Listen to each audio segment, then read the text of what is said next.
Hi everyone, please subscribe to my channel. Blood Immortal Venerable, see playlist for other chapters and novels. I do not translate the novels. Credits goes to original translator and author of the novel.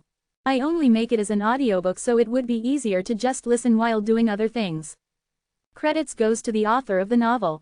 I convert stories to audiobook for mental health, for multitasking purpose, for accessibility and time saving. Listening to audiobook is also beneficial for people who have disability. It improves our listening skills and improve our English comprehension, vocabulary and other things. So, thank you for listening. Thank you and thank you very much for your support. Chapter 241, The Reasonable Disciple of Blackrock Peak. The competition continued. The disciples with core strength were weeded out, while those with distinguishable power moved on with the competition. Zen was already halfway through the competition, but he hadn't encountered a strong and remarkable competitor yet. Meanwhile, there were two disciples who underestimated Zen when they first saw him. One was from Azure Peak, and the other from Blackrock Peak. Although the two of them were at nature-level consummation, both had prominent and notable capabilities since they had been selected to participate in the famous All Peaks competition. At first, they were under the impression that Zen had defeated Cecil just because of luck, so they were confident that they could beat Zen easily on the field. However, to their astonishment, the result of the competition was not what they thought it would be. The constant blow and strike of Zen's hard fists gave them no chance to fight back at all. In the end, they ran out of power and spirit and lay on the floor exhausted. There was only silence when the two fights were concluded. Everyone was astonished and amazed at how strong and powerful Zen was. They didn't know yet which realm he belonged to, but they were certain that the only person who could match his strength was Rocher. The remaining part of the competition went on smoothly for Zen. Most of his competitors would just show up to the stage and fight him for a short time then eventually give up. A few of them would instantly admit their defeat by not showing up to the stage at all. They all knew the gap of their strength with Zen and didn't want to end up injured or wounded, so they wouldn't dare try. As a result, the competition became more like an amusement to Zen. As the competition continued, the strengths of the talented disciples from 33 peaks were gradually revealed. So far, Zen had 11 consecutive wins without any defeat, which evidently was an extremely notable score among all the competitors. Some of his fights brought the interest and applause of the people like the ones with Mac and Cecil. Like Zen, Rocher was also winning consecutively. But in contrast, Rocher's strike was more definite and intense than Zen's. Also, he had defeated some strong and competitive opponents that made his demonstration much more significant than Zen's, no matter if it was the competition with Kim Yu from Jade Peak, the one with Shan Shu from 90-foot Peak, or the one with the only one candidate of the illuminating soul realm of Vulture Peak, Marvin Ma. None of those could easily be underestimated. And what made Rocher even more dazzling and attractive was the fact that he did not pull out his sword in the whole competition. A swordsman who didn't use his sword but defeated his opponents with his bare fists was unbelievable and amazing. Moreover, he gave everyone the fantasy of how quite powerful he must be if he used his sword. People started to exchange their opinions enthusiastically about the result of the whole competition. Some even predicted that Rocher would get the final success in All Peaks competition as a disciple of nature-level consummation realm. The result would break the record of the whole Cloud sect history. As for Zen, much as he had displayed the remarkable outburst of his strength, he didn't draw as much attention from the audience as Rocher did in his rounds. It wasn't only because he was in a lower realm and was not sufficiently experienced, but because comparing to Rocher, he encountered some comparatively weaker competitors. People assumed that if he had faced a strong competitor like a disciple of Illuminating Soul Realm from Skytop Peak or from Blackrock Peak, he wouldn't have that consecutive wins. Apart from Zen and Rocher who were maintaining the consecutive wins, Jill from Lady Peak was having exceptional performance as well. Like Zen, she was not even in the nature-level consummation realm. She was currently in grade 9 of nature level, so having taken down quite a few competitors of nature-level consummation realm and one of illuminating soul realm made her look extraordinary and notable among all the disciples. As lots of the participants were ruled out and the competition was close to the next stage, only 13 persons kept winning throughout the whole competition. Aside from Zen, Rocher, and Jill who were nature creatures, the remaining 9 persons were Wing and Sheeny from Skytop Peak, Even and Dick from Blackrock Peak, Jason from Azure Peak, Marshall from Daylily Peak, and Hansel from Skyrain Peak. The audience got more excited and thrilled than ever. They were looking forward to seeing the competition take place between any two of these 13 ever victorious disciples. The audience was expecting that the participants would demonstrate their best capabilities that would make the competition much more interesting than before. It would be unlikely to see some give-up scenario among these top participants. As if hearing their heart's desire, Cloud Sect announced the groups for the next round. Zen's competitor was finally assigned. Zen from Drizzle Peak will compete against Dick from Blackrock Peak, the referee announced. The announcement instantly brought a din of hot discussions amongst the crowd. I don't think Zen can hold on to his consecutive wins any longer now that he's going to fight Dick. Dick is not only a top disciple of Blackrock Peak, but also on the top 50 Cloud Sect list. The result is so predictable. I'm placing my bet on Dick. But it seems the compensation rate is low because many people have already placed theirs on Dick. What if I place mine on Zen? Any chance he can win? There is no way Zen can defeat Dick. I guess Zen will just give up this time. To him, the consecutive wins is already a success. He has already earned the glamour and reputation from the competition. There is no point in confronting Dick and getting his rear kicked. Do you remember how hard Zen hit Blackrock Peak's disciple Mac last time? If Zen doesn't give up, then he is bound to be tortured badly. It will be more like a revenge than a competition to Dick. In spite of how well Zen had performed in the previous rounds, no one was confident that he could beat Dick Joe in this round. The impression became even clearer when the final compensation rate came out. In this match, if Zen defeated Dick, the compensation rate would be 1-9. But if Dick won, it would be 1-1. People booed at the vivid contrast of the compensation rate because it was as if the result had been fixed in ahead. Almost everyone bet on Dick. After the referee's announcement, Zen prepared to get onto the stage. Master Wen, who had been sitting next to Zen, was upset and worried by the time the competition was about to begin. As he was ready to remind Zen, the latter stopped him by waving his hand and smiled awkwardly. Master Wen, please stop smothering me, he said. Master Wen had always been protective of Zen. He was like a nagging mother, reminding and giving him advice all the time. But it was the same sermon that Zen would always receive. You must learn to protect yourself. It does not matter if you lose. If you think you cannot defeat him, just give up. You have already been promoted into the next round anyway. Zen had memorized them and could repeat them verbatim. Master Wen smiled back at him but instantly turned into a serious face. Don't forget that you hit Blackrock Peak's disciple Mac in the previous round. They must be holding the grudge against you. I am afraid Dick is planning to take revenge on you. Please pay attention to your safety, he reminded. However, his concern did not shake Zen's resolution even the slightest. Instead, he clenched his fists hard with determination and said, Master Wen, don't worry about me at all. No matter what, I will try my best. I may end up being defeated, but it is still better than giving up. Seeing Zen this determined, Master Wen did not dissuade him any longer. He nodded his head in consent. Although Zen had improved a lot in his training, Master Wen could not help but feel worried that Zen's stubbornness would do him more harm than good. After all, Dick was the most powerful disciple that Zen would be fighting against. He did not want Zen to invest his all into this one competition and end up losing his motivation for further cultivation. For Master Wen, there was no need for Zen to rush. On the other hand, he could not persuade Zen to give up either. However, he had his reservations about this competition. It was unbelievable to him that Zen could defeat those personal disciples and the high-grade ones. He might not be the strongest, but he is absolutely the most persistent, Master Wen pondered. After going through many competitions, Master Wen knew the pattern clearer than anyone else that the final winner would be decided not only by his barren strength but also his persistence and resolve. If a disciple had great strength and unshakable resolution, he would become unbeatable. I'm sorry for worrying too much. You're right, one must absolutely try his best whatever the outcome will be. And I believe that you will not disappoint yourself, Master Wen encouraged Zen. Zen nodded and smiled. He finally looked at the stage with his eyes blazing with determination and walked up to it. Among the small number of people who had bet on Zen, Zachary was the most nervous one. His eyes were locked on the picture slab as if it would disappear in the blink of an eye.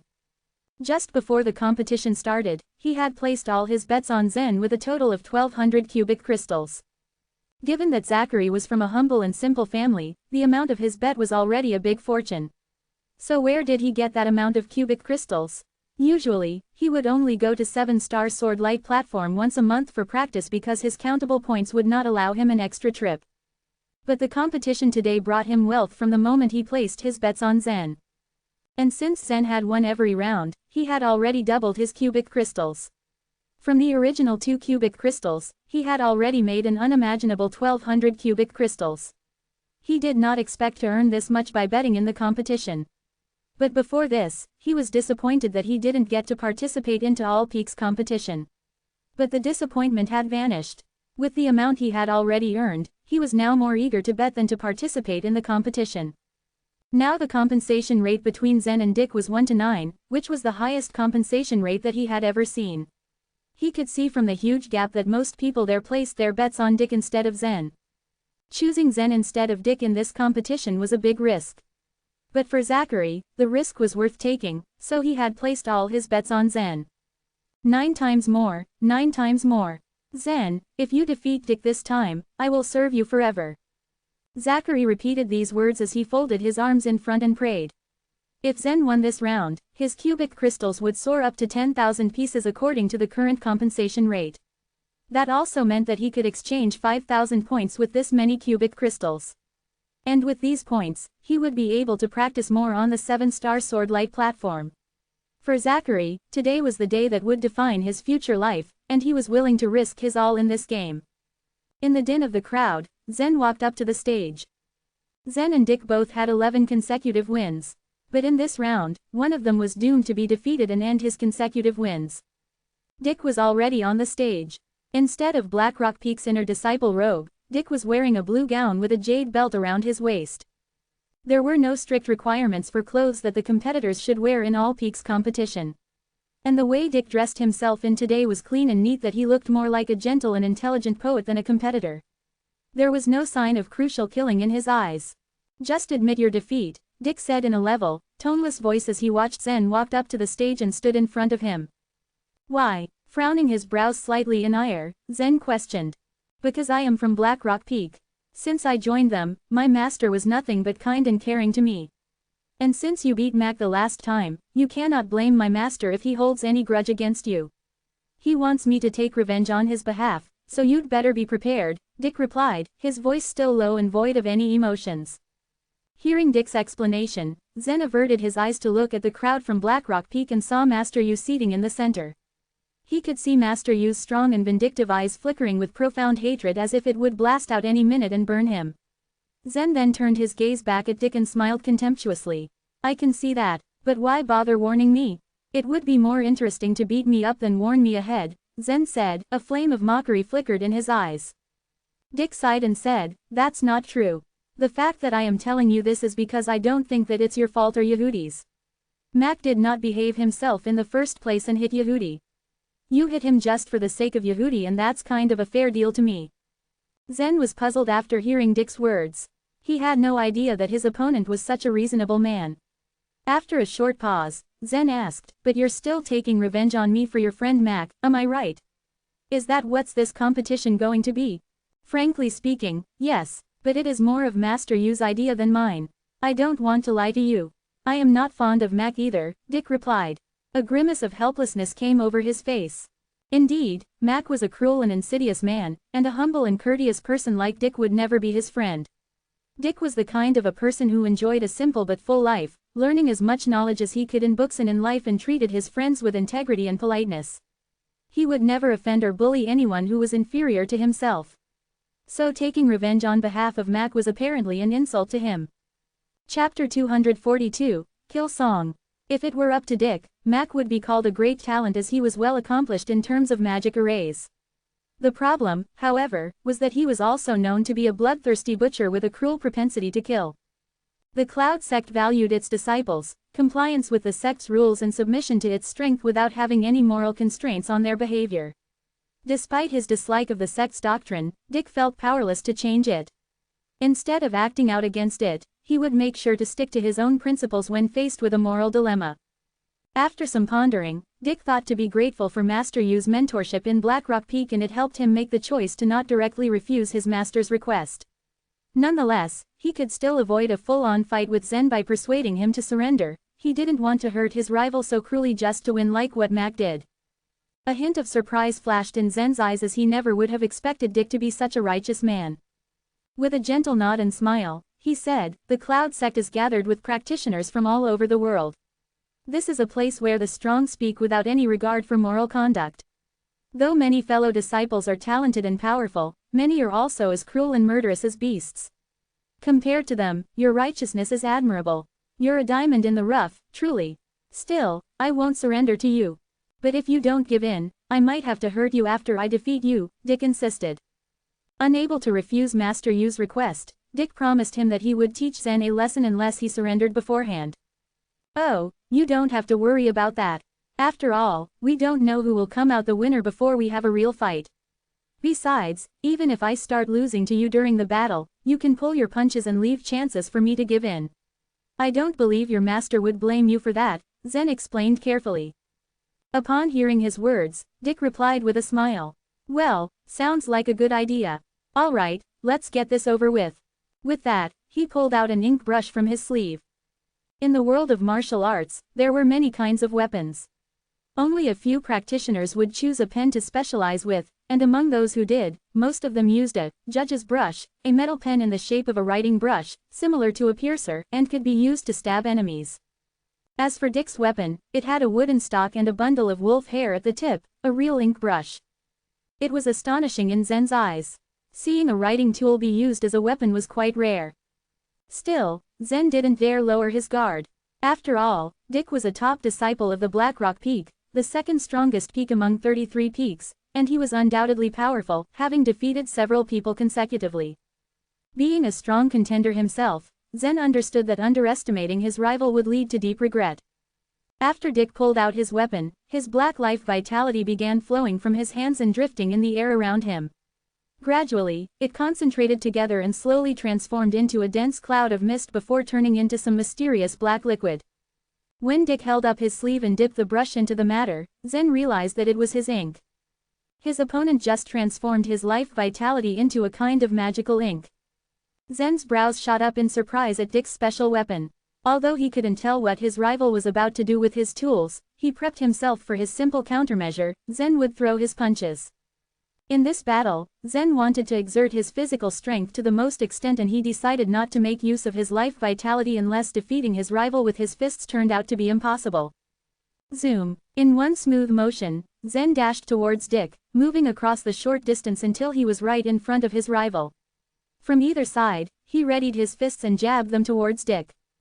All the disciples of Cloud Sect were already aware of Zen's great physical power. In spite of the sudden attack, Dick's expression remained calm in the face of Zen's aggressive motions, and the audience couldn't help but feel unnerved for him. Most of the disciples had bet on Dick's victory, while the few who wanted to speculate took the risk of betting on Zen. If Dick took a beating in the first round, many of the bettors would suffer a crushing loss.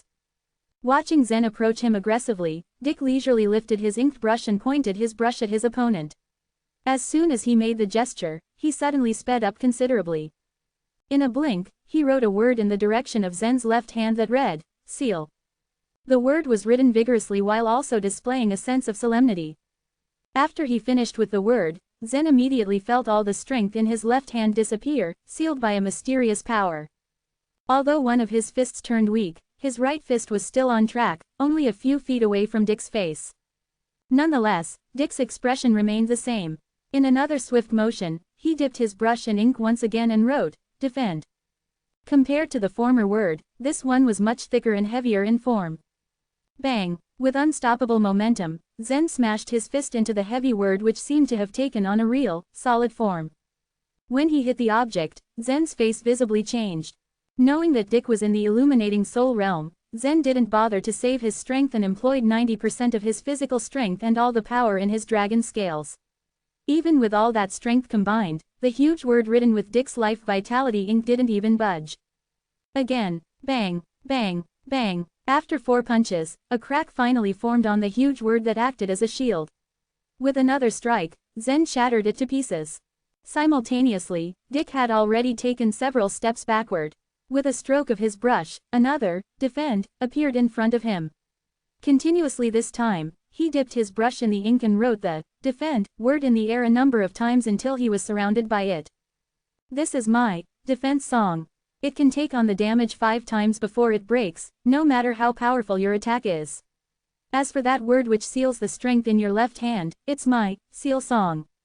It can stop you from exerting your strength or life vitality, so your left hand will remain useless for some time, Dick explained the defense he arranged. His short lecture left Zen dumbfounded. Generally speaking, it was malpractice for a refiner to tell his enemies about his own skills and their functions because his enemies would be able to come up with countermeasures with the information given.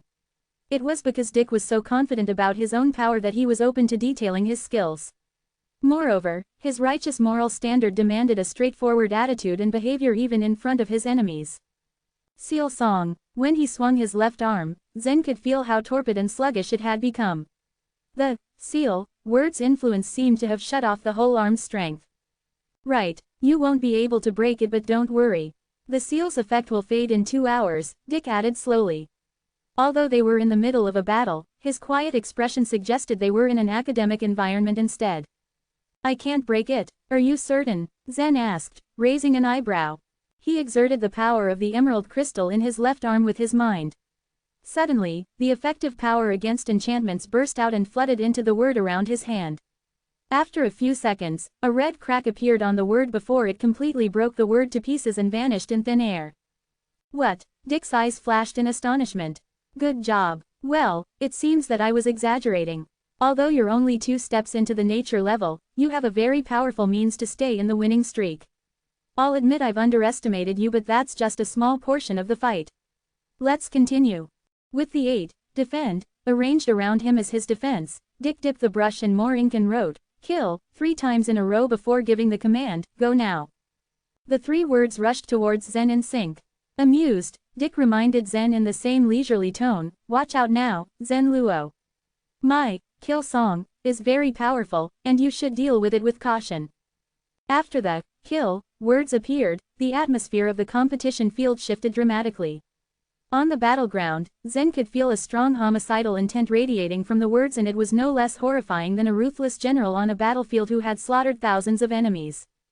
As the words flew towards Zen, they arranged themselves into a triangle. Now I see. No wonder I can't feel any homicidal intent from Dick. He must have infused all of it into this kill song. Okay, let me see how powerful this skill is now.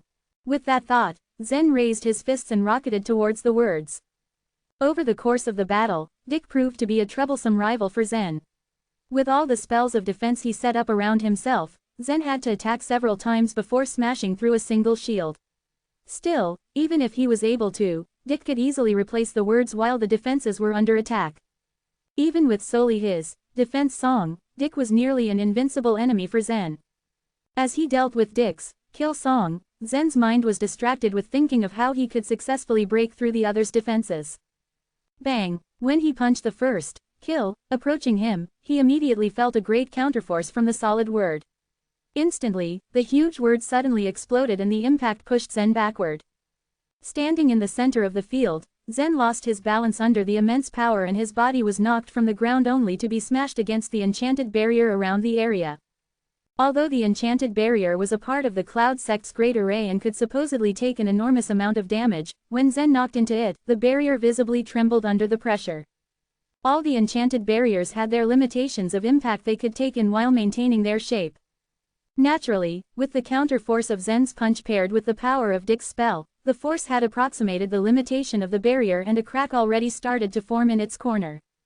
The referee was left astonished, having noticed the damage. Enchanted barriers were meant to separate the competition field from the auditorium and protect the audiences. No one would have expected the barrier to split from the force of a single attack between the 2 rivals. Zen and Dick's opposing strengths were beyond anyone's imagination. Given the uncommon occurrence, the referee looked at an old man sitting in the auditorium, an elder of the Cloud sect. Understanding the referee's questioning look, he simply waved his hand. Life vitality began flowing from his hand and injecting into the barrier, which then became intact again. After the hard crash into the barrier, Zen slid down the surface. For a moment, he sat quietly on the ground, downcast because of the blow he just took. Chapter 243, A Serious Matter. At the sight, the crowd began to discuss. Dick's blow is so terrifying. He could strike Zen into the air using only the kill song. He is so much stronger than Zen. Zen will lose in this round. I'm afraid the damage would be more than just losing the battle. The word, kill, is so unfathomable. It contains terrifying power within itself. And I had a bad feeling when I saw this word. It seems as though it might bounce Zen's force back. That's to say Zen will suffer the damage of his own attack as well as the blow from the word, kill. Whether he can still stand or not, remains to be seen. Oh, I get it. Zen was hit by the innate superhuman strength from himself. I hope that he is unable to stand. Yes, he should not be able to stand. I bet all on him losing, and I lost my money in the previous rounds in which Zen fought and won. If he continues to win, I will lose all my money. I gambled on Dick being stronger. If Zen fails, I will recover my money and perhaps, even make a profit. Don't worry, he won't recover from this attack. Even if his body is made of steel and iron, he can't withstand it. In fact, except for the disciples from Drizzle Peak and the people who wagered on Zen's victory, almost all the other people hoped that Zen would lose. They prayed that Zen wouldn't stand after the blow. Zen didn't get up, but it was not because he couldn't. He was thinking about how to deal with the current situation. Zen figured it would be best if he stayed down and used the time to find a solution to break Dick's word trick. After careful consideration, Zen realized that it would be impossible for him to break Dick's defense merely using his body. He had to rely on other methods. The 5 defense songs continuously spun around Dick. And there were 2 kill songs around him. Although Master Yu had instructed him to kill Zen, should he find the chance, Dick was reluctant to do so. A gentleman should observe moral standards. How could he take advantage of another's perilous state? Zen must have suffered a significant backlash from the blow. He was lying on the ground motionlessly. It was possible that he was unconscious. If so, that would be the best outcome. The judge could announce that Zen had lost, thus ending this round. He can't stand, Dick murmured as he gazed at Zen who was lying on the ground. He could explain to Master Yu that Zen had passed out, and that meant that Zen had lost. So he was justified in stopping his attack. But the moment Dick heaved a sigh of relief, Zen rolled over and jumped to his feet. Zen then took a moment to check if his body could still function well. A carefree smile lit up Zen's face. Dick was surprised. He took a deep breath. It seemed that Zen hadn't been affected. Dick knew that Zen's physical body was tough. Zen had already shown this in the previous battles.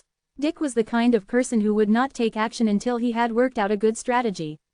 He knew where Zen's strength lay, but he didn't expect that Zen's physical body would be so strong. While it was true that Zen's body far exceeded what a flesh body could do, it was not impossible to hurt him. Even his body was made of iron and steel, he should have been broken into 2 parts with the heavy blow. Only when his body reached the level of mysterious weapon or spiritual weapon could he withstand such an attack.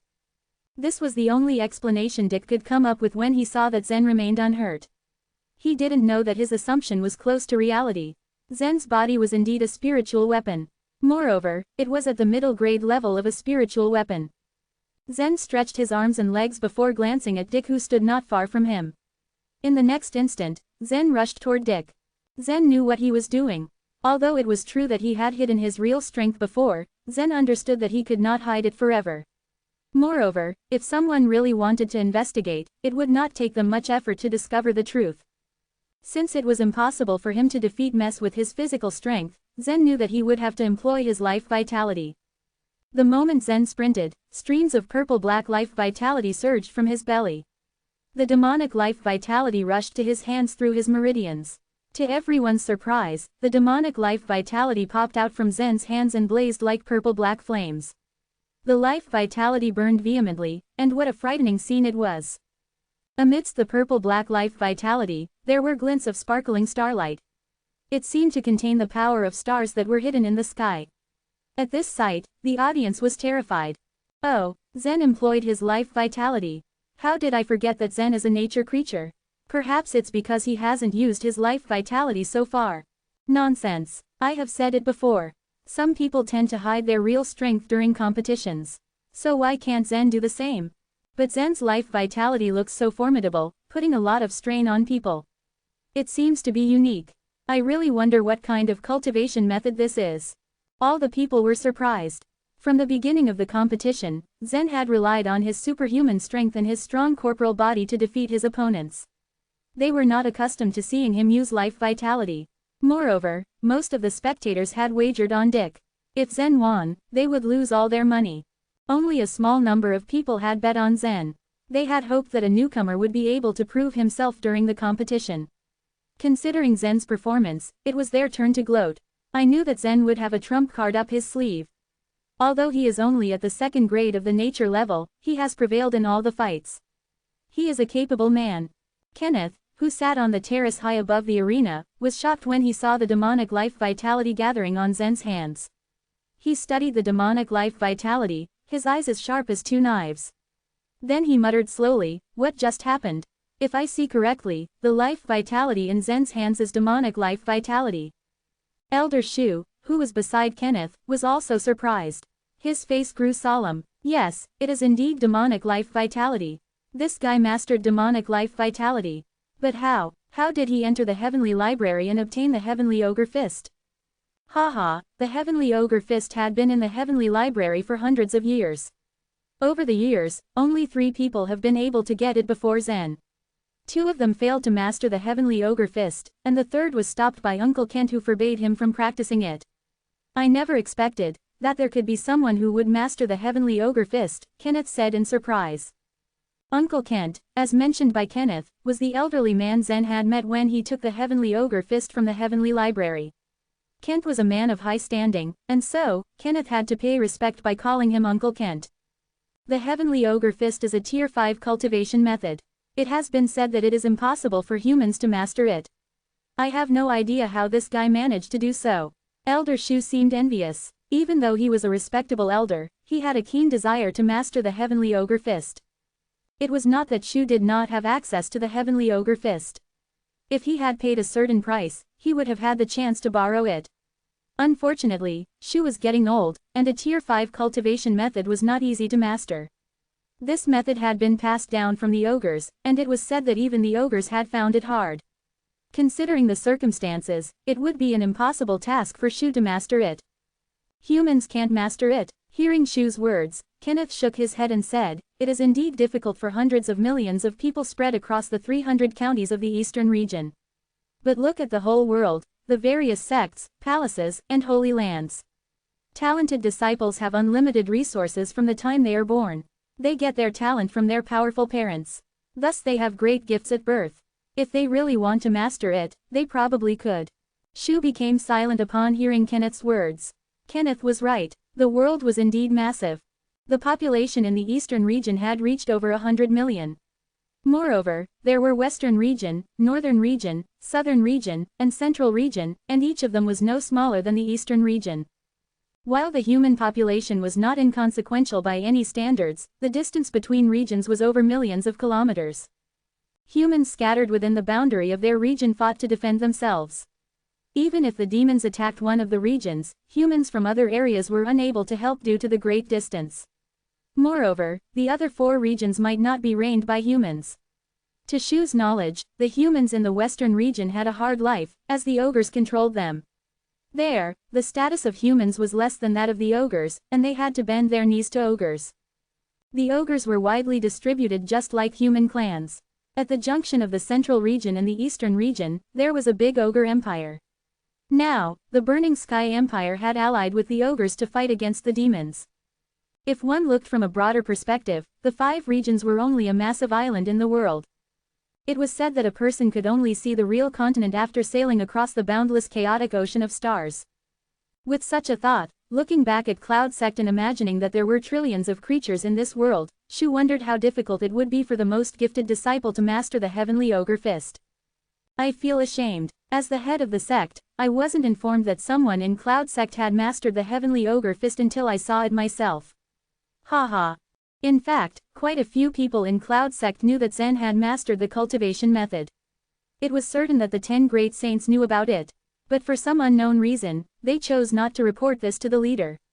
Moreover, they blocked a lot of news about Zen that showed his great talents during his practice. Your Grace, few people can recognize the Heavenly Ogre Fist. I'm afraid that even if Zen showcases the skill in public, no one will be able to recognize it, Shu analyzed.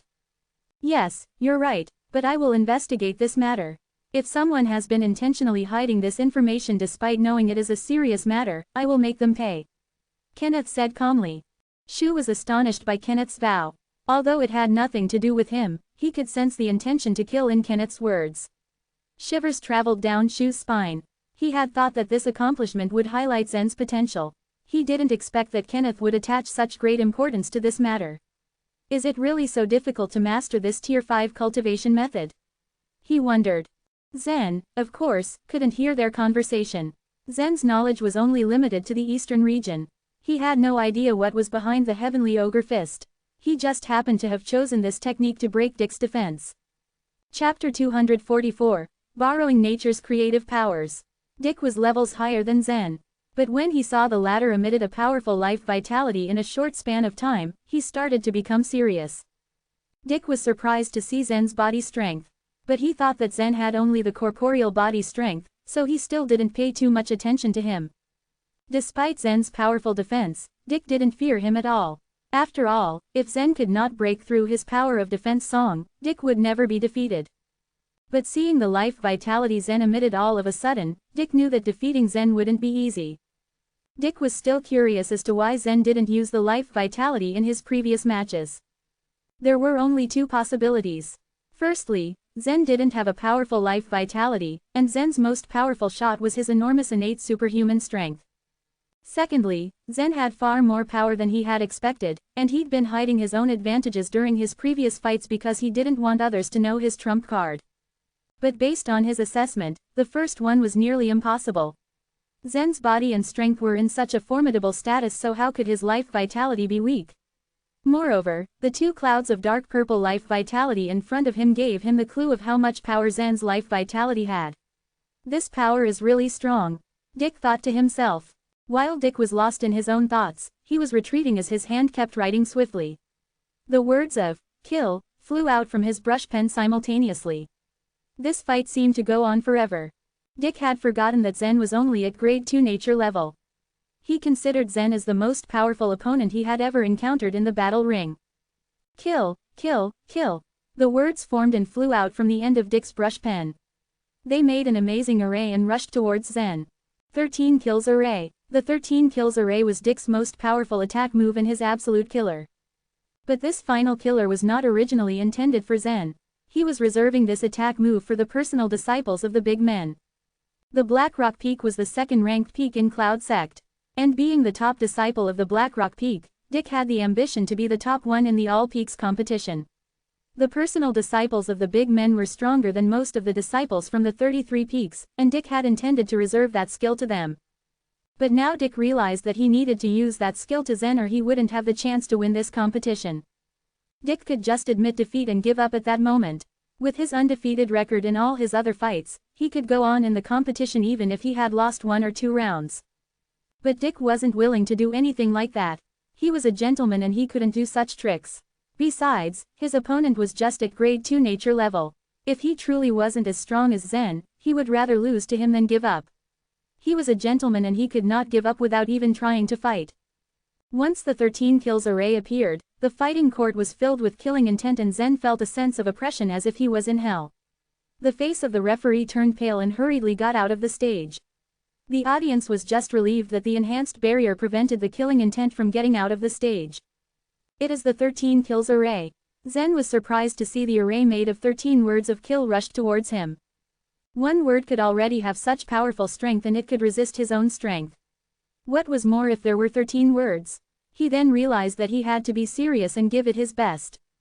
Demonic Phantom, start, Zen shouted. Suddenly, there were 6 dark purple figures flowing out from Zen's back. The 6 demonic phantom figures were in different shapes, but all of them looked like Zen. And as soon as they appeared, the demonic phantom figures rushed towards the killing array. The array made of 13 kills had power beyond one's imagination. As the first demonic phantom figure reached the array, the 13 kills began to rotate around it. They formed a garrote around the neck of the demonic phantom figure. But the demonic phantom figure was too tough to be broken that easily. The clash of the array and the demonic phantom figure created a deafening sound. Cranking, cranking. It seemed like something hard was put into a huge revolving gear wheel creating a grating sound. Click, click, cracks started appearing on the surface of the first demonic phantom figure. At the same time, 3 of the 13 words of the killing array also began to crack. As the scene unveiled, Dick's face turned pale. The 13 kills array was powerful. Dick had done a lot of tests after he had successfully created them. He tried to garrote wood and it went well.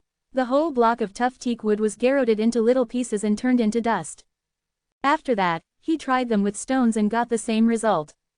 Then he moved up with steel, mysterious weapons, and even spiritual weapons. During Dick's tests, nothing survived his 13 kills array. But things were different today. What was special about Zen's demonic phantoms was that they remained in shape after being garroted. How did Zen do it? Normally, the life vitality of a warrior could change its shape into a weapon by contemplation, but the weapon couldn't be tougher than any real ones. That was why even though warriors could change their life vitality into any kind of weapon, they preferred to use a real weapon instead. However, there was an exception to this norm, and that was James Moe. His cultivation method was so special that the life vitality sword he made could be as solid as a fairy weapon. That kind of sword needed a great amount of life vitality to support it. Aside from that, the life vitality sword required a lot of time to make. When James created his life vitality sword, he needed to change thousands of weapons and do tons of extra work before he succeeded. In short, it was a long and complex process. The fight among warriors only lasted for a few minutes. And if a warrior had a fairy weapon at hand, he needed not to waste a long time to create a life vitality sword.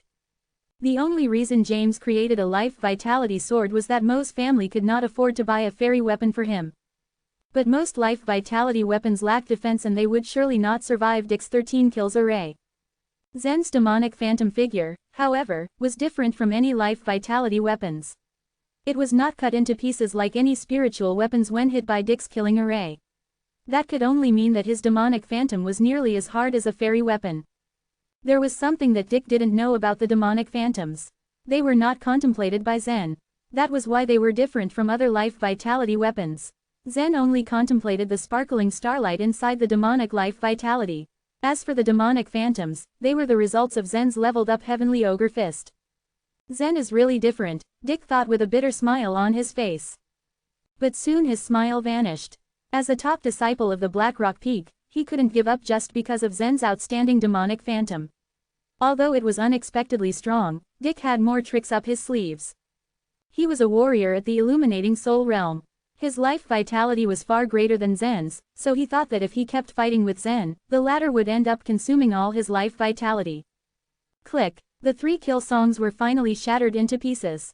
At the same time, Zen's first demonic phantom figure was also broken. One demonic phantom at the expense of his 3 kills. Dick had 13 kill words. After 3 of them were broken, only 10 were left and their power was reduced. If Dick wanted to break the remaining demonic phantoms, he needed to make more words. He waved his brush pen and continued writing the word, kill. Even if he needed more words to break one of Zen's demonic phantom, he could not be defeated that easily. He could keep up longer than Zen, who was only at grade 2 of the nature level. But before Dick could finish another word, he stopped upon realizing what was happening inside the fighting stage. The broken demonic phantom figure changed into dark purple life vitality and it started to shape again. After only a few seconds, it was back to its demonic phantom figure once more. How is it possible? Dick could not believe what he was seeing. Dick was a warrior who had always kept his cool even in tough situations. This is insane. He tried to keep calm, but he was so astonished that he exclaimed. For an ordinary warrior, the process of changing his life vitality into a weapon was not reversible. For example, Dick could turn his life vitality into words, but once the words were destroyed, they would turn back into original vitality then dissipated into the world again. That was why the original vitality existed in the world. During a warrior's cultivation, he would absorb original vitality into his body and turn it into his own life vitality. Once he used his life vitality, it would turn into original vitality again. And this was how it should always be. In other words, original vitality was the creative power of nature. Human beings could absorb and use it from nature. It was like borrowing nature's creative powers. And nature had always been generous. If the life vitality wouldn't turn back into original vitality, the original vitality would have been used up by now, considering that there were a lot of people who absorbed and used it. No humans could stop the natural cycle. Everyone would return the original vitality to nature after they had used it as their own life vitality. But what did Dick see just now? When his killing array broke Zen's demonic phantom, by nature's law, it should have been turned into original vitality and disappeared into nature. But, To Dick's surprise, it gathered together and reshaped into a demonic phantom again. It was beyond nature's law and human comprehension. If Dick could see what was happening, so did the rest of the audience. Having a slight knowledge about the heavenly ogre fist, Kenneth wasn't that surprised. Although he could not practice the heavenly ogre fist, he clearly understood the wonders of the cultivation method and had seen other people use it. But that was not the case to Elder Yu. He was astonished and couldn't say a word. He just heard about the heavenly ogre fist, but never expected that it had so much power. Also, the disciples who knew little about life vitality couldn't keep their excitement. They all roared in cheers and started discussing amongst themselves. Chapter 245, Eye-Opener. Most of the disciples of Cloud Sect knew little about heaven and earth, much less the mysteries of the sword intent and other forms of the martial arts. The questions ranged in complexity. What exactly did sword intent mean? How was it structured? The sword intent was a different kind of mastery altogether. It was difficult to understand and imagine, otherwise, it would not have been arduous to practice it. The disciples did not understand heaven and earth. However, most of them were nature creatures, and a few were already into the illuminating soul realm. So, they understood the transformation of life vitality well enough. After entering the nature level, a person could gather life vitality in his belly. Then through contemplation, he could transform it into various elements. As long as imagination was present, life vitality could metamorphose into anything. For instance, Dick turned his life vitality into dark ink, to be used to write with his brush. Some others converted life vitality into daggers and broadswords. A person could even morph it into a house for people to live in. The 6 demonic phantoms that emerged out of Zen's life vitality didn't seem too astonishing of a feat at the beginning of the battle. Most in the audience felt that Zen's phantoms didn't compare with Dick's 13 mighty words. A single glance at the 13 words was enough to sense their killing intent. Zen was only at the 2nd stage of the nature level. How could his 6 demonic phantoms defend themselves against the attacks of the array of 13 kills? However, the crowd was soon stunned by what unfolded before them. A lone demonic phantom managed to successfully block the attack of the array of 13 kills. Not only that, it broke 3 kill songs of the array in one blow. Unbelievable! A single formation of the demonic phantom had as much strength as that of a fairy weapon. What was even more sensational was that the demonic phantom could return to its original state right after getting smashed to smithereens. His life vitality transformed into an entity, which condensed to its original state right after getting smashed to pieces. This is unbelievable, a voice called out. Heavens! Someone else exclaimed. Zen has a lot of power in him. How are those phantoms so strong too? Is this guy truly only at the 2nd stage of the nature level? I've said before that Zen must have his own trump card. Just because his cultivation level is too low, nobody bothers to investigate him. Otherwise, everyone would be on their toes when fighting against him. Whether or not he has a trump card is not the issue. But his power is far too unusual. The entity formed from his life vitality can return to its original state after getting demolished to pieces. Who has ever heard of that? It's certainly my first time seeing anything like this, ever since I became a nature creature. For a while, the comments flew back and forth. In the area for Skytop Peak, 2 tall men stood upright at the front of the line, gazing at the battlefield with indifference. One of them was named Shini Wu, and the other was Wing Xie. The 2 were known to be the anchors of stability within the peak, the very foundations because of which Skytop Peak ranked first among the 33 peaks at Cloud Sect. 3 years ago, they had participated in the All Peaks competition for the very first time and won the 7th and 12th place respectively. This time, they wanted to reach to the top. Neither of them had lost a round so far in the group games. Skytop Peak was indeed an abode for some of the most powerful disciples. They not only had 2 very talented students, Shini and Wing, but also Rocher, who was the best among the elite. Each of them was comparable to the personal disciples guided by the masters. Most people thought that Skytop Peak would rank first among the 33 peaks in Cloud Sect this year. Shini had an ordinary appearance, but he always wore a faint smile. Talking to him, one could never guess what he was thinking. At the moment, he turned to Rocher and said, "Rocher, what do you think?" Rocher's eyebrows were furrowed as he stared at Zen, who was immersed in fighting on the battlefield. Mystified, he shook his head and replied, "I can't understand. It seems he has practiced higher levels of cultivation. I myself have not done such things." Shini turned to throw Wing a questioning glance. Heck, even Rocher doesn't know. How would I? Shini, don't ask me. Wing said, also shaking his head. Although all three belonged to the same peak, they shared a competitive relationship with each other. If they encountered competitors from a powerful peak such as Blackrock Peak, each of them was on their best foot. And if they had to fight against each other, they would still not hold back. Victory or defeat was not what mattered to them. If they weren't on top of their game in every battle, it might affect their cultivation improvement. Both Wing and Rocher knew that Shini wanted to pry information out of them. Wing didn't want to let him in on anything, but Rocher considered it no big deal.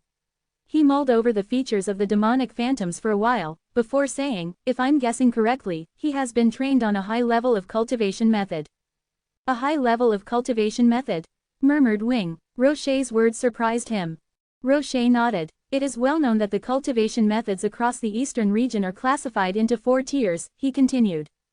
These methods are disseminated from well-known noble clans of the Cloud sect.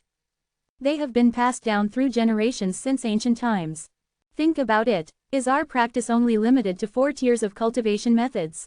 The eastern region is only one of the 5 domains. Compared to the expanse of the central region, it is only 2/10 in size. And although the Cloud sect is considered to be a large sect in the eastern region, it is not that outstanding compared to the sects of central region. Everything else aside, I don't believe there are no higher quality cultivation methods practiced among prestigious noble clans across the entirety of central region. There must be at least a few. We just don't know about them yet. If we don't get out of the eastern region, we would never get acquainted with such wonderful cultivation methods. Wing fell silent listening to Rocher's remark. For a long time, he had refused to accept that Rocher had any extraordinary talent. Wing and Shini always viewed each other as rivals. They had taken part in various martial arts competitions over time. Rocher appeared out of nowhere at Skytop Peak.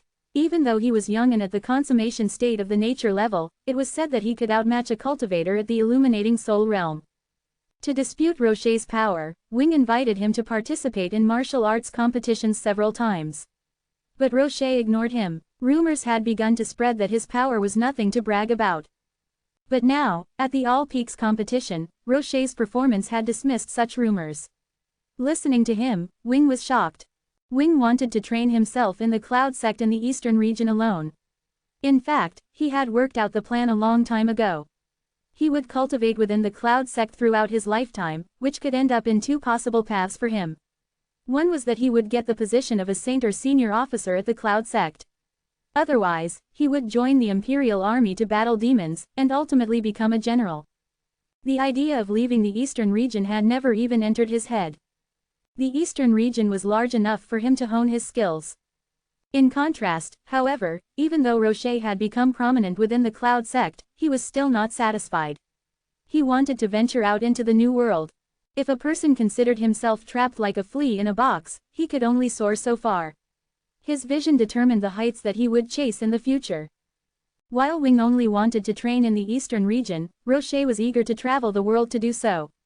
Rocher might not be as powerful as Wing at the moment, but he would surely surpass Wing's achievements if he dreamed that big. Wing and Shini didn't speak a word. Meanwhile, the battle grew intense. Facing Zen's indomitable demonic phantoms, Dick felt pressured. He waved his writing brush, and the kill songs rushed out of the sharp tip constantly, hovering over Zen to bolster the array of 13 kills. Initially, the attack was effective. As the kill songs smashed the demonic phantoms, some of the former also got destroyed.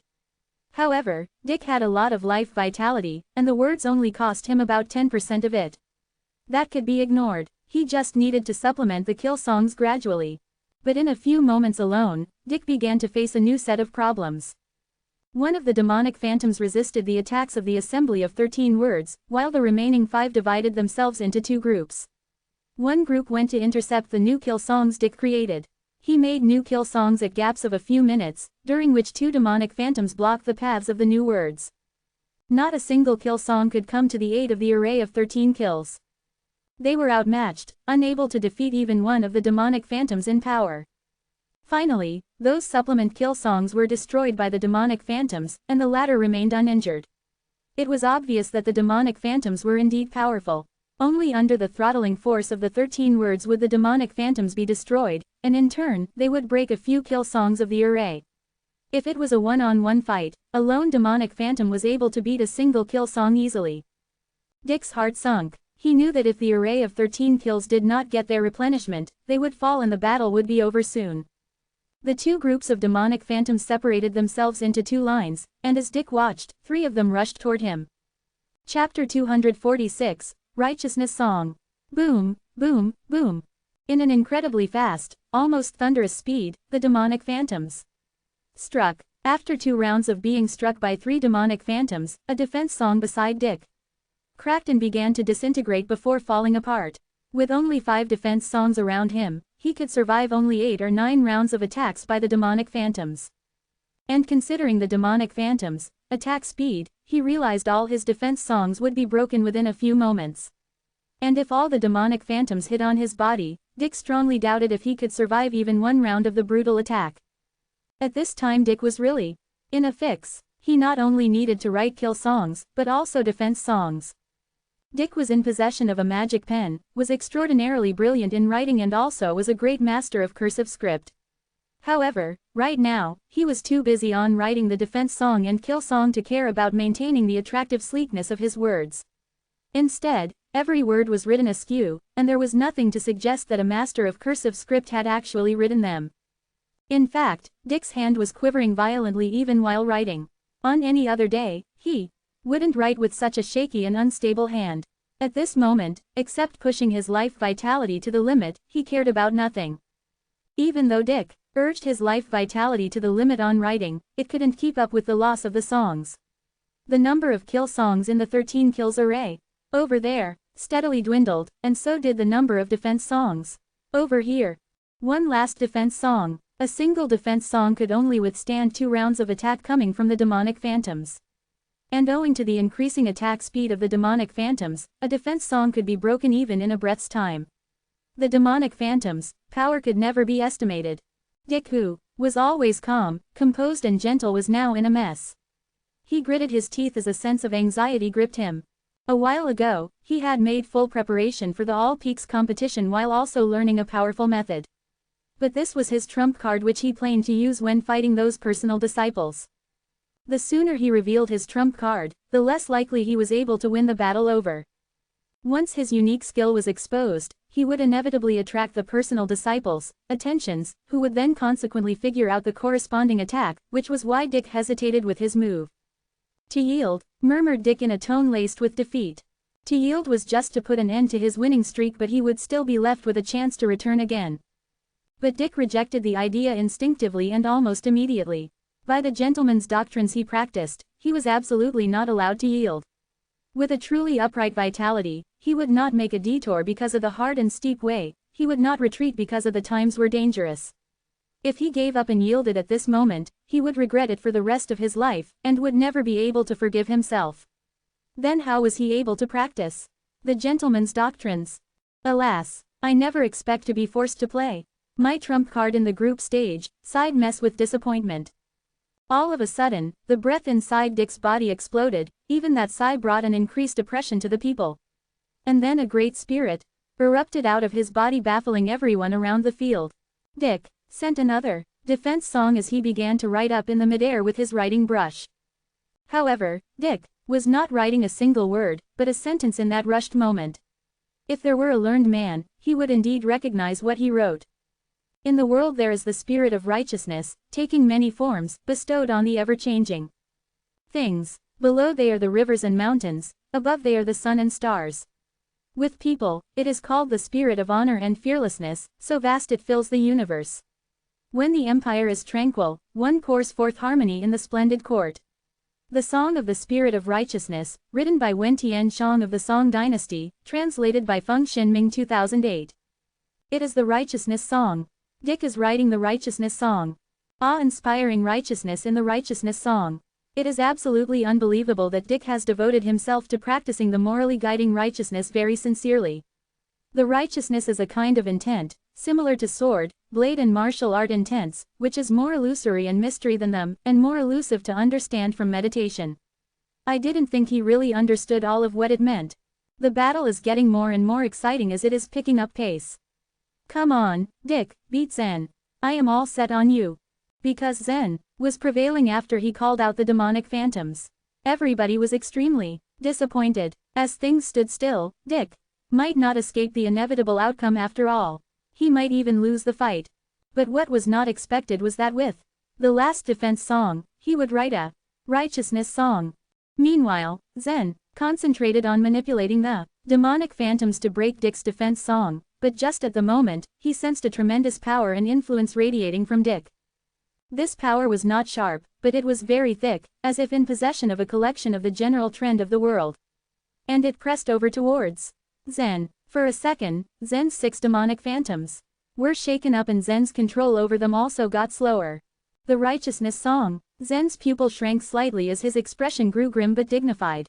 Sure enough, the strength of any of the top 100 disciples on Cloud Sect chart could not be underestimated by anyone.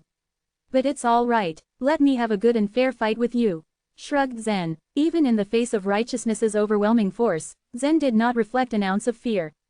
Instead, there was a flickering and bright light lighting up in his eyes, and a turbulent energy emanating from his body. Dick, no longer scrupled by the demonic phantoms, kept on writing with much determination. And the words were getting more and more powerful, lively and vigorous. After a while, the demonic phantoms failed to break his defense song, and Dick had written down the entire righteousness song neatly. Done, Dick proclaimed in a confident tone. The brush in the hand gently glided gracefully as he drew the finishing point. Droning, droning, droning, a whole song was suspending at Dick's side, constantly shaking and singing. The written words, with black ink, gradually emitted a radiating golden sheen. Dick was now like a great ancient saint, sending out the sense of a power that usually made people bow to him, without the slightest resistance from the heart. Dick's gaze swept across those demonic phantoms. The next moment he pointed a finger, and a golden light shot out from the righteousness song. This gleaming golden light ran through the demonic phantoms directly. Flip-flop. Within a flash, the demonic phantoms cracked, turned into flashes and condensed into new demonic phantoms yet again. This is not possible. I can't believe that the life vitality is imperishable. Having been broken for so many times, they should be unable to recover. Dick said in an indifferent tone as he immediately sprung his fingers continuously. Under Dick's control, flashes of golden light seamlessly shot at the demonic phantoms. After being shattered repeatedly again and again, the demonic phantoms were doggedly restored to their former condition each time. Facing Dick's attack, Zen's mind too was spinning at full speed. Of course, those phantoms were not immortal. Between heaven and earth, everything was affected by the law of time, even life would come to an end eventually. Although natural creatures were longevity, they could not live over 300 years. The life of the illuminating soul realm, Masters too was long, but it too could last only 500 years. While mysterious weapons could be preserved for 100 years, spiritual weapons could be preserved for 500 years and fairy weapons could be preserved for thousands of years. But, compared to the world's vast history spanning over millions, even hundreds of millions, or even billions of years, these would all just be a fraction of a second. The demonic phantoms kept being shattered, restored, and shattered, and restored. The cycle continued in almost a vicious manner, breaking hope. The demonic life vitality inside was constantly consumed. If the demonic life vitality was consumed to a certain process, in the end, the demonic phantoms simply could not escape the fate of cracking. How to break his righteousness song? Zen thought in confusion. Zen gritted his teeth and looked at the rows of words, then a thought hit him in the head. He immediately controlled the 6 demonic phantoms to rush towards the righteousness song. While Dick remained calm, abstracting the righteous spirit of righteousness song in an orderly manner, and preparing to launch an attack towards the demonic phantoms. The demonic phantoms would be crushed every time they flew out for a certain distance. However, the distance between them and the righteousness song would always be close. In such an extremely difficult and tense situation, the demonic phantoms finally came to the top of the righteousness song. Dick was puzzled about what Zen was trying to achieve. Once righteousness song was condensed out, there would be an endless righteous spirit. Moreover, on the righteousness song's surface, the words were also coated with a golden glory, which was also coming from the righteous spirit in a bid to protect this righteousness song. If Zen wanted to use the demonic phantoms to smash the righteousness song, it would remain a mere fantasy. With his unshakable confidence on the righteousness song, Dick didn't even bother to move the song in front of him. Instead, he just concentrated on crushing the demonic phantoms one by one. But after those demonic phantoms were Shattered, they didn't form any new demonic phantoms, but flashes of life vitality appeared. So does this mean the demonic phantoms have finally shattered? Thought Dick in his mind. But before he could take a sigh of relief, the scene before him rendered him speechless as he was gripped with a glimmer of fear and shock. The flashes of demonic life vitality did not crack, and they did not recondense into the demonic phantoms, but twined around every word of the righteousness song. If the words were only twined by life vitality, it was not worth Dick's concern. The golden color on the righteousness song's surface was the condensation of the righteousness spirit, and it remained unharmed by attacks from swords and cutters, even the mighty fairy weapons. But as the demonic life vitality twined around it, it was swallowing up the golden light entirely. Swallow the golden light? No way. Dick suddenly panicked. He did not expect that Zen's demonic life vitality would be able to swallow the light entirely. It was swallowing his righteousness song. Upon seeing many words on the righteousness song's surface slowly dim down, Dick was scared that the righteousness song would be swallowed up entirely soon. Dick suddenly looked at Zen, realizing that he should not have bothered himself dealing with the demonic phantoms before. Instead, he should just beat Zen with the righteousness song sooner. As long as Zen was defeated, these demonic phantoms would fall back immediately. Finally, Dick was clear about everything. He stretched out his hand and a thick and big golden light shot out from the righteousness song. It was almost 6 times bigger than the former light, which went straight towards Zen. In the face of Dick's frontal attack, Zen sped up and suddenly dodged aside as if he was the wind itself. Chapter 247, A Gentleman. The power of the golden light that burst from the righteousness song was more terrifying than Zen ever imagined. It nearly clung to his back and swept past him. Although it didn't hit Zen, he felt the power behind it. The righteousness was horrifying. If the golden light, with its tremendous power, hit Zen, it would undoubtedly cut through his body. The young man was confident enough about his body's strength. Only with those who had been in the illuminating soul realm for so many years being his rivals would he not dare resist the attacks with his physical body, like James Moe. Apparently, after Dick had written the righteousness song, he had strength equal to James's. Still, comparing Dick's strength to that of James's would not be appropriate because while Dick might have exerted maximum strength, the force utilized by James was not the strongest during their battle. To Zen's mind, the pressure was more from James than Dick. While both Dick and James were masters in the illuminating soul realm, the former had just entered the realm, while the latter was already at the advanced stage. The golden light missed Zen as it hit a light curtain of enchanted barrier, which momentarily blocked its radiance. However, it was not sufficient to completely stop the golden light. A wave resembling a ripple on the surface of the enchanted barrier appeared before the golden light penetrated it.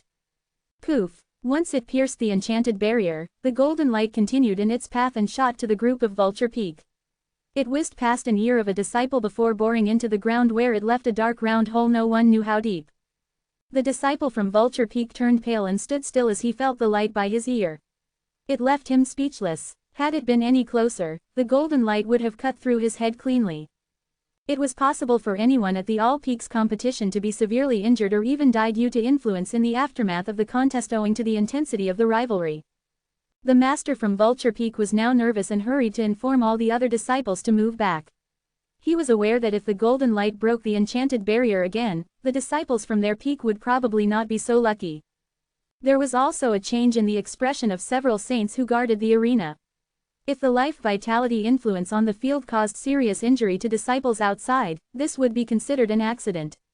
To prevent this from happening, they joined hands and put the life vitality in the huge array of the enchanted barriers to immediately make them much denser. Chirp! Quickly, Dick weighed the situation. He saw the demonic life vitality continuously devoured the righteousness song. Dick had to defeat Zen before the demonic life vitality swallowed all the righteousness song. Otherwise, he would be a failure. As golden light from the righteousness song successively burst out to target Zen, he jumped, rolled, and dodged continuously, like a cheetah avoiding a hunter in the forest. Both warriors were striving for that last chance to defeat the other. If Dick managed to hit Zen, the latter would surely lose. But as long as Zen resisted the attack of the golden light, his demonic life vitality could devour the righteousness song, which was Dick's last backup. If his life vitality swallowed the song, Zen would win. Boom! The golden light was relentless and flew past Zen threateningly, hitting the enchanted barrier with a dull sound each time. Some of the shots hit the ground, leaving a small deep hole, its depth unknown. As Dick grew more and more anxious, the golden light spewed out twice as fast, putting Zen under a great deal of pressure. Phoenix Crystal, start all the energy. Zen pushed the energy of the Phoenix Crystal to the maximum as he released all his body strength. He dodged every shot in the limited space of the competition field and resorted to making virtual shadows. His strategy worked as every golden light hit just the virtual shadows. However, the streaks of golden lights forced him to take cover in a corner. Dang it, it's a dead-end corner. Zen cursed over his predicament. He looked around to assess his situation. Then his expression suddenly changed. The golden lights were shot from everywhere, left, right, and above. Although Zen moved with extreme speed, Dick discovered the dead corner where he had hidden. Dodging was no longer possible. The only choice left was to rush head-on to Dick. But when Zen came face to face with Dick, what would happen? As long as Dick kept shooting golden lights at Zen, the latter would surely lose. The only thing to do is risk my life, Zen decided. There was no time for the man to think. With his foot, he kicked and turned into a sharp arrow, shooting ahead. The move brought a faint smile to Dick's lips. Zen's speed was remarkably high, but he had one disadvantage, having only a few styles of movement. Still, it was not Zen's fault because he hadn't had chance to develop proper body movements until now. Seeing his rival move quickly, Dick anticipated Zen's directions to dodge and advance, forcing him to the corner. With Zen unable to dodge the hits from Dick, his only option would be to rush to his opponent. But Dick already had a plan. As long as he blocked Zen from the front, his opponent would have no way to escape and thus lose. I never thought it would be so difficult to win against him, Dick muttered. Sighing, he shot the last golden light that would block Zen's remaining passage. Just when Dick thought the fight would be coming to an end, Zen suddenly executed an unusual maneuver. The sword step. The young warrior had not actually developed the required body movements, but he had partly mastered the sword step. It astonished Dick to see Zen slowly executing the sword step, and his pupils dilated. There was no doubt that his rival knew the move. When Zen fought against Cecil, Dick was also on the spot and remembered the fight clearly. Back then, Zen's sword step didn't merit Dick's attention because he was not a swordsman, nor did he know the secret to the maneuver. Like most people, he thought Zen had just started to learn the skill, and imitated the moves awkwardly. Besides, in their previous fight, Zen didn't engage the sword step, so Dick had forgotten the move during their tense battle. But now, he panicked upon seeing Zen suddenly take the position for the sword step. There was no doubt Zen's strength was remarkable, and that he could perform the sword step, which meant he had been planning to use this for a long time. As expected, after Zen started with a weird step to the left front, he skirted around the last golden light by reclining his body. Then he continued to dash towards Mess with the unusual steps. At that moment, the golden light on the surface of the righteousness song was finally removed by the demonic life vitality, which eventually devoured the entire song. There was no time for Dick to marvel at the speed with which the demonic life vitality devoured the song. He was now face to face with Zen's innate superhuman strength. Despite his heartbreaking defeat, it must be said that Dick remained a gentleman. He calmly stood in the hour of peril. The man bowed slightly and continued to wave the brushed pen in his hand to begin writing the defense song in the air. His moves were no match for Zen's high attacking speed. The defense song was merely a shaking dike that was instantly destroyed by Zen's flood-like fist. After breaking Dick's defense song, Zen threw a straight punch at his rival's face. Fate had decided on the outcome of the competition. Dick closed his eyes without dodging unexpectedly. However, Zen's fist stopped right in front of Dick's face abruptly, less than an inch away from his nose. Seriously, Zen said, I am giving you a chance to admit defeat. Smiling, Dick opened his eyes and said, Zen, you have the upper hand and can stop before going too far. You are a gentleman. So, I am admitting defeat. After saying this, Dick turned around and told the referee standing nearby, I have lost this round. Despite his loss, he could be honest and straightforward. Being a gentleman had always been Dick's style. It would be better if he could win, but if he lost, he wasn't going to be bothered by it. Dick didn't hope for everything to be up to expectations, but he wanted no regrets in his life. The referee heard his pronouncement and proceeded to announce, the winner is Zen from Drizzle Peak, and Dick from Blackrock Peak has lost this match. Has he lost? There was a buzz around them. So soon, there was a quiet surprise. The final confrontation between Zen and Dick was over in an instant. Zen had quickly turned the tables that so many disciples had no time to react. What do you know? Dick's righteousness doesn't allow him to push himself too far. What's more, considering Dick's character, if he admits defeat, that means he definitely can't win against Zen. Suddenly, there was whining. Ah, my points. I've lost more than 800 points. A disciple was in deep sorrow. 800 points was equivalent to 600 cubic crystals. Even a disciple from the noble clans would be sad to lose that much money. He had bet on Dick and lost everything. The happiest, however, was not Zen, or Master Wen, or the disciples from Drizzle Peak. They were the people who bet on Zen. One of them was Zachary of 90-foot Peak, whose wild laughter reverberated in his peak non-stop. Most inner disciples thought he had become a fool, but no one dared say anything to his face.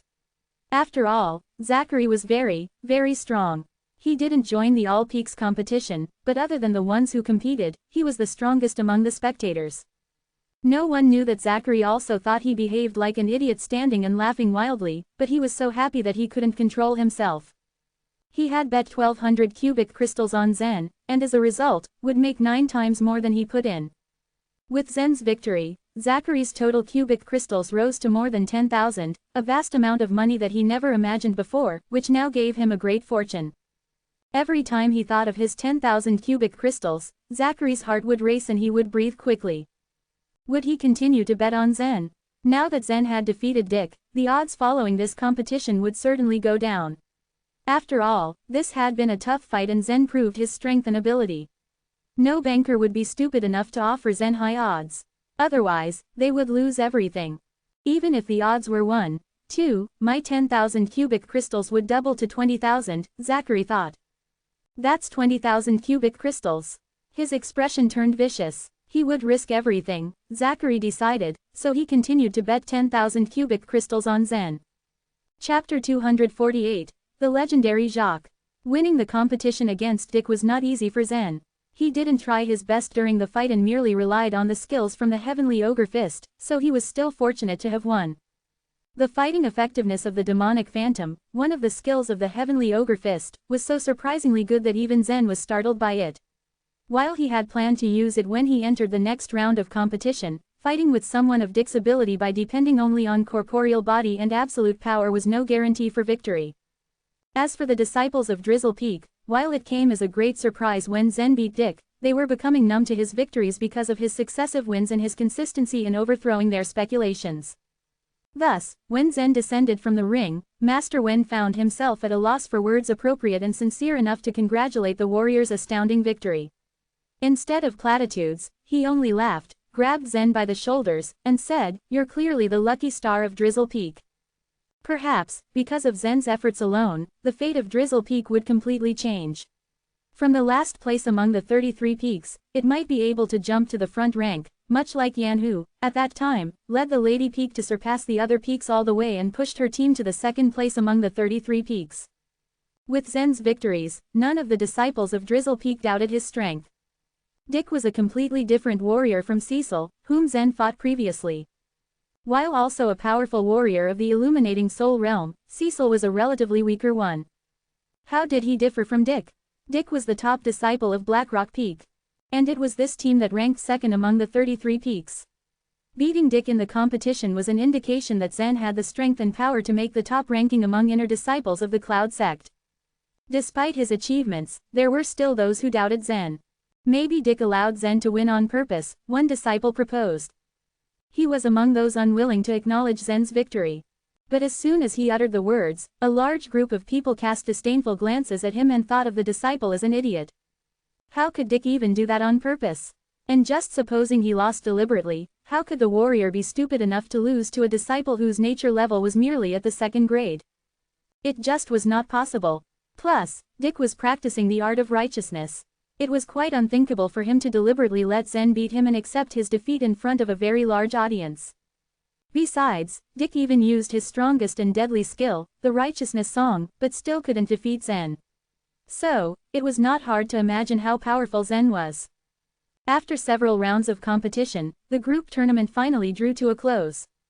Zen participated in 2 other matches, one against an opponent whose nature level was at consummation grade, and the second against a disciple with the strength of the illuminating soul realm.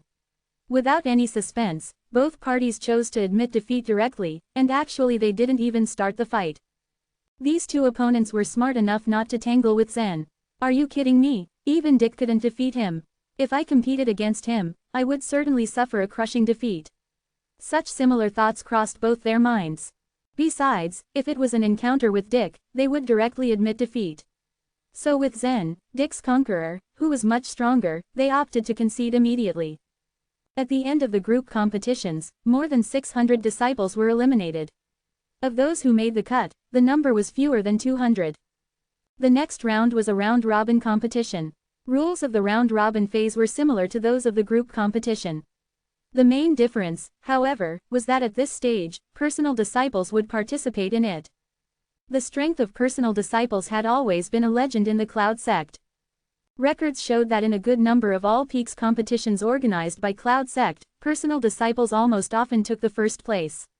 And sometimes, what was more exaggerating was that the 1st to 10th places were all won by personal disciples. Considering all these facts, it was not hard to imagine how powerful and horrible personal disciples actually were. After the fierce competitions earlier, Zen was sitting in situ to meditate and get a well-deserved rest. Although Zen was in excellent physical condition, and his ability to recover was high, he still needed to get rest to be able to fully display his strength at every match of the All Peaks competition. With his string of recent achievements, there was a big possibility that he would compete against the legendary personal disciples. In the first match of the round-robin competition, a personal disciple showed up on the ring. It was a young man with sharp triangular eyes, garbed in a yellow robe, with short hair and a clear forehead. Oh my goodness, it's Jacques. Someone, who recognized the young man, yelled excitedly while a hand covered his mouth. Wow, they even arranged Jacques to participate in the first match. This year's All Peaks competition is truly full of fun and surprises, another disciple commented while looking very thrilled. Since Jacques joined the All Peaks competition with the strength at the 2nd grade of nature level 3 years ago, he disappeared in the Cloud sect. Now, 3 years later, he's back. I'm quite curious as to how much improvement he's made during the 3 years of practice, another one added with curiosity, eager to know more about Jacques. Ho, ho, ho. Even if he's made improvements, so what? If Zen didn't show up, Jacques, who was at the 2nd grade of nature level and included among the top 100 rankings, would stay as a legend. That's a rather rare situation in the Cloud sect. However, at the same level, Zen could even beat Dick and jump into the top 50. I'm saying the gap between the top 100 and top 50 is quite huge. It's quite easy for anyone who enters the top 100 to make a few improvements in their rankings. But for those entering the top 50, they have great difficulty in improving even one place. In my opinion, Jacques' strength 3 years ago was much inferior to that of Zen's today, a senior disciple gave a more specific analysis. You're right about Jacques not being as good as Zen 3 years ago. But now, after 3 years of hard training, Jacques has also stepped into the illuminating soul realm. And since he's been able to compete with those beyond his level, and now that he's entered the illuminating soul realm, won't his strength be supposed during the competitions to be even more terrifying? How can Zen be an equal opponent? Another senior disciple added his own positive analysis. Those disciples were making comparisons between the two men because both Zen and Jacques participated in the competition while they were at the 2nd grade of nature level. After hearing those disturbing remarks, Jacques slowly walked to the edge of the battle ring, with his sharp eyes staring at Zen, and loudly and firmly said, "I want to launch a challenge against you." The dare made the audience sit up in attention. They didn't think Jacques could be so intense and straightforward. The disciples were merely comparing the two warriors and did not expect Jacques to issue a challenge to Zen. Many of the spectators shared the same though. Zen is at the 2nd grade of nature level, while Jacques has broken through the illuminating soul realm. Presumably, his strength will be superior among disciples with the strength of the same realm. But for him, to challenge Zen is quite brazen and almost a form of bullying. In a low voice, Master Wen said, "Zen, don't say yes." He was afraid to offend Jacques. Although he was a master of Drizzle Peak, Jacques' mentor was either a saint, or an elder, whose status was far higher than his. But Zen looked at Jacques without fear and dispassionately said, "Whether we fight or not, I follow Cloud sect's arrangement. If according to the rules of All Peaks competition, you and I are assigned to have a match, I will certainly not refuse." His tone and attitude riled Jacques. "Are you afraid? Ah, don't worry. I won't let anyone say I am trying to bully you because of my more superior power. I will adjust my strength to the nature level and fight you fairly. He looked at Zen squarely, determination and pride burning in his eyes. To his surprise, Zen burst out in laughter. Ha, ha, ha, Jacques, words ignited his fighting spirit. Sharply, he jeered, me, afraid. Jacques, do you know what fairness is? I still stand by what I said previously. If we are to be assigned to the same match to fight each other, don't worry for my sake, or control your power because I promise to defeat you. Zen's pronouncements made the disciples of Drizzle Peak and all other peaks inhale sharply and hold their breath for several seconds. At the same time, tens of thousands of disciples sitting in front of the picture slab also took a deep breath. While these disciples only had a view of Jacques on the picture slab, Zen's words were delivered clearly, and everyone heard this. After Jacques challenged Zen, no one expected Zen to speak fearlessly or even say something as crazy as he did. After all, he was only at the second grade of nature level. How confident was he to speak that way to Jacques? But then Zen had spit out the words already. As the saying goes, spilt water cannot be gathered again. Hearing Zen's words, an odd expression appeared in Jacques' face but soon vanished. Inhaling deeply, he replied, all right. If you are not eliminated in the round-robin competition, we will have a chance to compete. But if you are eliminated before I can compete with you, you will not be qualified to play with me. Pride and arrogance made Jacques lay down his condition. Everyone was aware that Jacques had competed against several personal disciples and emerged triumphantly. His remarks were meant to tell Zen that he would never be defeated. The personal disciple had the right to be arrogant. After all, 3 years ago, he displayed his impressive fighting ability while at the second grade of nature level. At that time, however, Jacques also experienced a sense of powerlessness with his second grade strength as he faced the masters of the illuminating soul realm. Now he was equipped with the strength of illuminating soul realm that previously gave him that sense of being powerless. So, it was only natural for him to feel confident about facing opponents with the same level as his. Jacques, a voice behind him boomed. Please pay attention to the fact that your present opponent is me. As Jacques was busy talking to Zen, the man, with a low and serious voice, stood behind the personal disciple, his face gloomy. The man was no other than the famous Stanley Pooh, Azure Peak's top disciple, at the same time, a master of the illuminating soul realm. Among the 33 peaks, Azure Peak ranked 5th. This meant he was one of those possessing the most powerful strength, and as a top disciple of Azure Peak, Stanley was naturally proud and even arrogant. So it was infuriating that when Jacques stepped on the ring, he completely ignored Stanley's presence and instead went on to challenge someone at the second grade of nature level. To Stanley's mind, Jacques' behavior showed he had no regard for his present opponent at all, but rather saw Zen, at only the second grade of nature level, as an adversary. So how could the arrogant Stanley take this kind of disrespect? Dick lost to Zen, but Stanley was certain he would never lose to the Zen. When Stanley's words finally penetrated Jacques' ears, he turned around, grinned and said, "You're my opponent." That's right, Stanley nodded to acknowledge. As he prepared himself to face his opponent, Stanley reached out for a golden fan, a top-grade spiritual weapon. It was an ordinary-looking object except that it stood out because the fan glowed with golden light. A layer of gold covered its surface, giving it a delicate and elegant appearance. Once it was unfolded, its edges became sharp as knives. A cut by the fan would be more painful than being sliced by a blade. All right, Jacques said. Inhaling deeply, he suddenly walked towards Stanley. Although still annoyed for being ignored by Jacques, Stanley never let his guard down as he got ready to begin the match. In his mind, he acknowledged Jacques' reputation. With the strength only at the second grade of nature level, he challenged and defeated over half of the disciples on the Cloud Sect list. Now, with the strength of the illuminating soul realm, the man was even more difficult to read. So Stanley chose to launch a preemptive strike.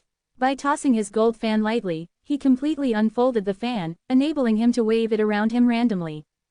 Whoosh, whoosh, the sound of the fan whipping the air had everyone's attention. As Stanley's hand flipped the golden fan rapidly, one streak of life vitality after another was being released by the spiritual weapon at the same time. Stanley's life vitality was extremely special.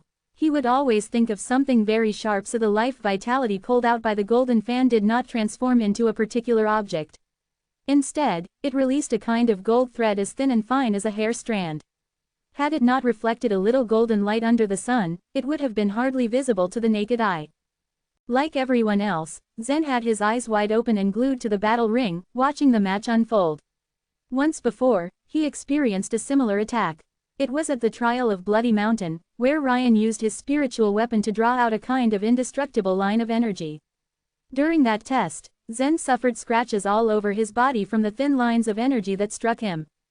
Looking at the gold thread pulled out from Stanley's fan, Zen saw it was more powerful than the thin lines that came out of Ryan's spiritual weapon. Everyone in the audience waited curiously at how Jacques would deal with this.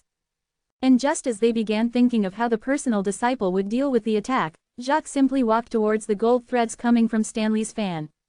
Chapter 249, White Bone Armor. Stanley's threads spread out like a spider's web. It was called Skynet. Usually, during the fight, Stanley would try to force his opponent into the net. Once his prey was in the net, he would be shredded by Skynet's gold threads.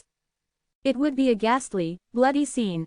So, Stanley hadn't tried this weapon in his previous fights. But now, he was facing a master's personal disciple. This was no time to hold back. He had to move very carefully. One wrong step and Stanley could be the one lying on the ground. Stanley knew there was still a chance that Jacques would find a way to deal with Skynet. But Jacques seemed overconfident as he didn't even try to dodge it. Stanley's eyes widened when he saw Jacques walking into the net. It was almost impossible to crack Skynet from the inside. The fish is on the hook, Stanley thought. What choice did he have but to pull the thread thankfully? A cold smile danced on Stanley's lips. Men who had underestimated him paid for their ego with blood. Jacques might be smart and talented, but that wouldn't change the outcome of walking into the net. His ego would be his downfall. Stanley would see to it that Jacques shed more blood for this. He dragged his thoughts back to the present and pulled his fan lightly. Then one of the gold threads moved, and the other threads moved with it. All the threads weaved in a special way. And now, they were rippling and twisting as they combined into a vast net. When ready, the net pounced in Jacques' direction. The crowd tensed, and their faces grew grim at the scene. The gold thread was as thin as a hair but as sharp as a steel sword. It could easily slice through a person's bone. My Skynet can cut through a spiritual weapon, let alone fragile flesh and bones of a human body. I know you have spent 3 years on your refining. But Jacques, you are dreaming if you think you can withstand my Skynet. As the Skynet inched closer and closer, space left for Jacques dwindled. At first, Jacques walked over slowly. Then, he stopped and casually glanced at Stanley. To Stanley's surprise, Jacques was smiling. There were so many emotions in Jacques' smile: scorn, contempt, indifference, and fearlessness. Suddenly bloody mist exploded from his body. A second later, the mist turned into white bones. Layer upon layer of bones enclosed his arms, knees, and chest. It was a suit of armor made of white bones. Something cold and sinister lurked inside those sleek white jade-like bones, from which a dark aura emanated into the field. The sight sent a shiver down Stanley's back. For a short second, he felt like he wasn't facing Jacques but some ancient evil deity. Evil skill, Stanley shouted. His expression changed as he sensed the dark aura from Jacques. He had never expected that Jacques would study evil skills. It's true. It's truly an evil skill. He has the smell of blood and death. I can feel it from here. I never thought Jacques would take this path. It is not an easy path. But if you are determined, the rewards are great. Evil refiners are much stronger than normal refiners. Only the names of evil skills were handed down from ancient times. All the methods and theories had been devised in recent history. Refiners who studied these skills were very cruel, not only to others but also to themselves. For example, the infamous evil skill, Blood Devil, would require the refiner to kill hundreds of thousands of creatures and build a pool with their blood. The refiner would then have to soak in the pool and exchange their blood. Uncountable creatures were killed in the process of building the blood pool. Not only did the creatures suffer, but the refiners were also hurt as they needed to replace their blood with the blood in the pool. Blood exchange was safe when using the same type of blood, like a family member's blood. But inside the pool was a concoction of blood from humans, animals, and supernatural beasts. The exchange was painful, and the pain was the price the refiners had to pay. Cloud Sect didn't ban evil skills. But killing for practicing evil skills was forbidden in the sect. Of course, some refiners studied evil skills secretly. In the process, if they broke the rules, they kept their actions a secret. The sect just turned a blind eye to such happenings. The skill Jacques used was called Bleached Bone Distilled Soul. He got it by luck. The year before, Jacques had snuck into a secret area and found the dead body of an elder. The elder had been refining there. It seemed to Jacques that something went wrong with the elder's refining, and at last, the elder spiraled into madness and died. Jacques took all his possessions. Without warning, Jacques had brought this evil skill to light. The crowd was startled. They could not understand why Jacques, an extraordinary refiner, would learn evil skills. They soon realized the reason. This evil skill was more powerful than they could possibly imagine. The white bone armor took form in the blink of an eye. As soon as Jacques' armor was ready, he shot toward Stanley. Pa! The first gold thread slashed Jacques' elbow and broke at the touch of his armor. The razor-sharp thread didn't leave as much as a scratch on the armor's surface. Pa! Pa! Pa! Pa! Pa! Once Jacques put on his armor, he was unstoppable. Soon, half the threads of Skynet broke at his charge. The sound of threads breaking was more like someone plucking at strings. Stanley took a deep breath of the cool air. How was this possible? No one knew about Skynet's power better than Stanley. He had tested it himself. It cut right through a medium-grade spiritual weapon and left a deep cut on a top-grade one. Now, it seemed incapable of harming Jacques' armor. The white bone armor was condensed from life vitality. How could it have the hardness of a fairy weapon? For a moment, Stanley thought that he was going mad. Automatically, he retreated. No disciple who was in the contest would concede defeat without a proper fight. They didn't come this far to lose. Since their performance decided their ranking, every match mattered. Stanley had to do more than retreat. When Jacques reached the second grade of the nature level, he had the power and speed of practitioners at the peak of the nature level. Now, Jacques had entered the illuminating soul realm. To top it all off, Jacques had mastered an evil skill. There was no way Stanley could win this fight head-on. Splash! More gold threads appeared from his gold fan. At the same time, he leapt and soared in the air. Only illuminating soul realm experts could fly. But Stanley was only a newcomer in this realm, and he didn't specialize in wind life vitality. Although he wasn't very familiar with flight, Stanley didn't have other options. Swoosh, swoosh, swoosh. As he flew, Stanley hastily laid out more gold threads behind him. These gold threads were his best weapon. They had brought him so many victories. It seemed to Stanley that Skynet was invincible. But now he felt horribly powerless. It was as though his long-prepared killer weapon was only a child's toy to his enemy. Jacques wasn't surprised when he saw Stanley flying. Another mass of bloody mist burst out behind Jacques. As the mist dissipated, two bone wings could be seen. With a flap of his wings, the white bone-armored Jacques shot up into the sky above the field like a white meteor. Jacques was also a newcomer to the illuminating soul realm. Normally, illuminating soul realm refiners burned their life vitality to fly. Since newcomers' foundation was still unstable, their flight wasn't exactly fluid. But with his bone wings, Jacques gained a great advantage at speed and flexibility. The gold threads left behind by Stanley were no challenge to Jacques. He threw himself against them and one by one the threads snapped. "Don't push me," Stanley roared at Jacques. Jacques didn't bother to reply. Instead, he charged toward Stanley at full speed. So far in the fight, Jacques had fought in a very simple way. He forged on in his white bone armor. But it didn't take a genius to figure out that his evil skill was more than that. Maybe Jacques felt as though he didn't need to take Stanley seriously. Winning would be easy. In midair, Stanley's eyes turned red as he gripped his gold fan with his left hand. He said through gritted teeth, "Don't blame me now. You have crossed the line." If there was one thing that Stanley couldn't bear, it was being ignored. If Jacques treated this fight with the utmost seriousness and put all his attention into it from the beginning, Stanley would admit defeat knowing that he had been outmatched. But throughout the fight, it seemed like he was invisible to Jacques. He couldn't bear the shame. Stanley had to teach Jacques a lesson. There was a price to pay for arrogance. Gold flower fan. Da! He pulled out his fan and unfolded it. Then he cast the fan in Jacques' direction. At the same time, the spiritual weapon skill was activated. There were numerous spiritual weapons in the eastern region, but very few spiritual weapons had skills. Generally speaking, a medium-grade spiritual weapon with skill had value equal to a top-grade spiritual weapon. The same rule applied to top-grade spiritual weapons and fairy weapons. Why was the Phoenix Crystal and the Emerald Crystal that Zen had acquired so precious? That was because each of them could make a top-grade spiritual weapon comparable to a fairy weapon. So, the activated gold flower fan wasn't something to be trifled with. High in the sky, the gold flower fan split into numerous blade shadows. Each of the blade shadows spun frantically and flew toward Jacques. It seemed like these shadows could think. They attacked at the weak joints of the white bone armor like the elbows, head, waist, and knees. Stanley believed that if he could take advantage of these vulnerable spots, there was no telling who would be the winner of this fight. He might even turn Jacques into a cripple. A smile touched Jacques' lips. He didn't even dodge. Another bloody mist appeared around him. After the bloody mist dispersed, the white bone armor covered his entire body.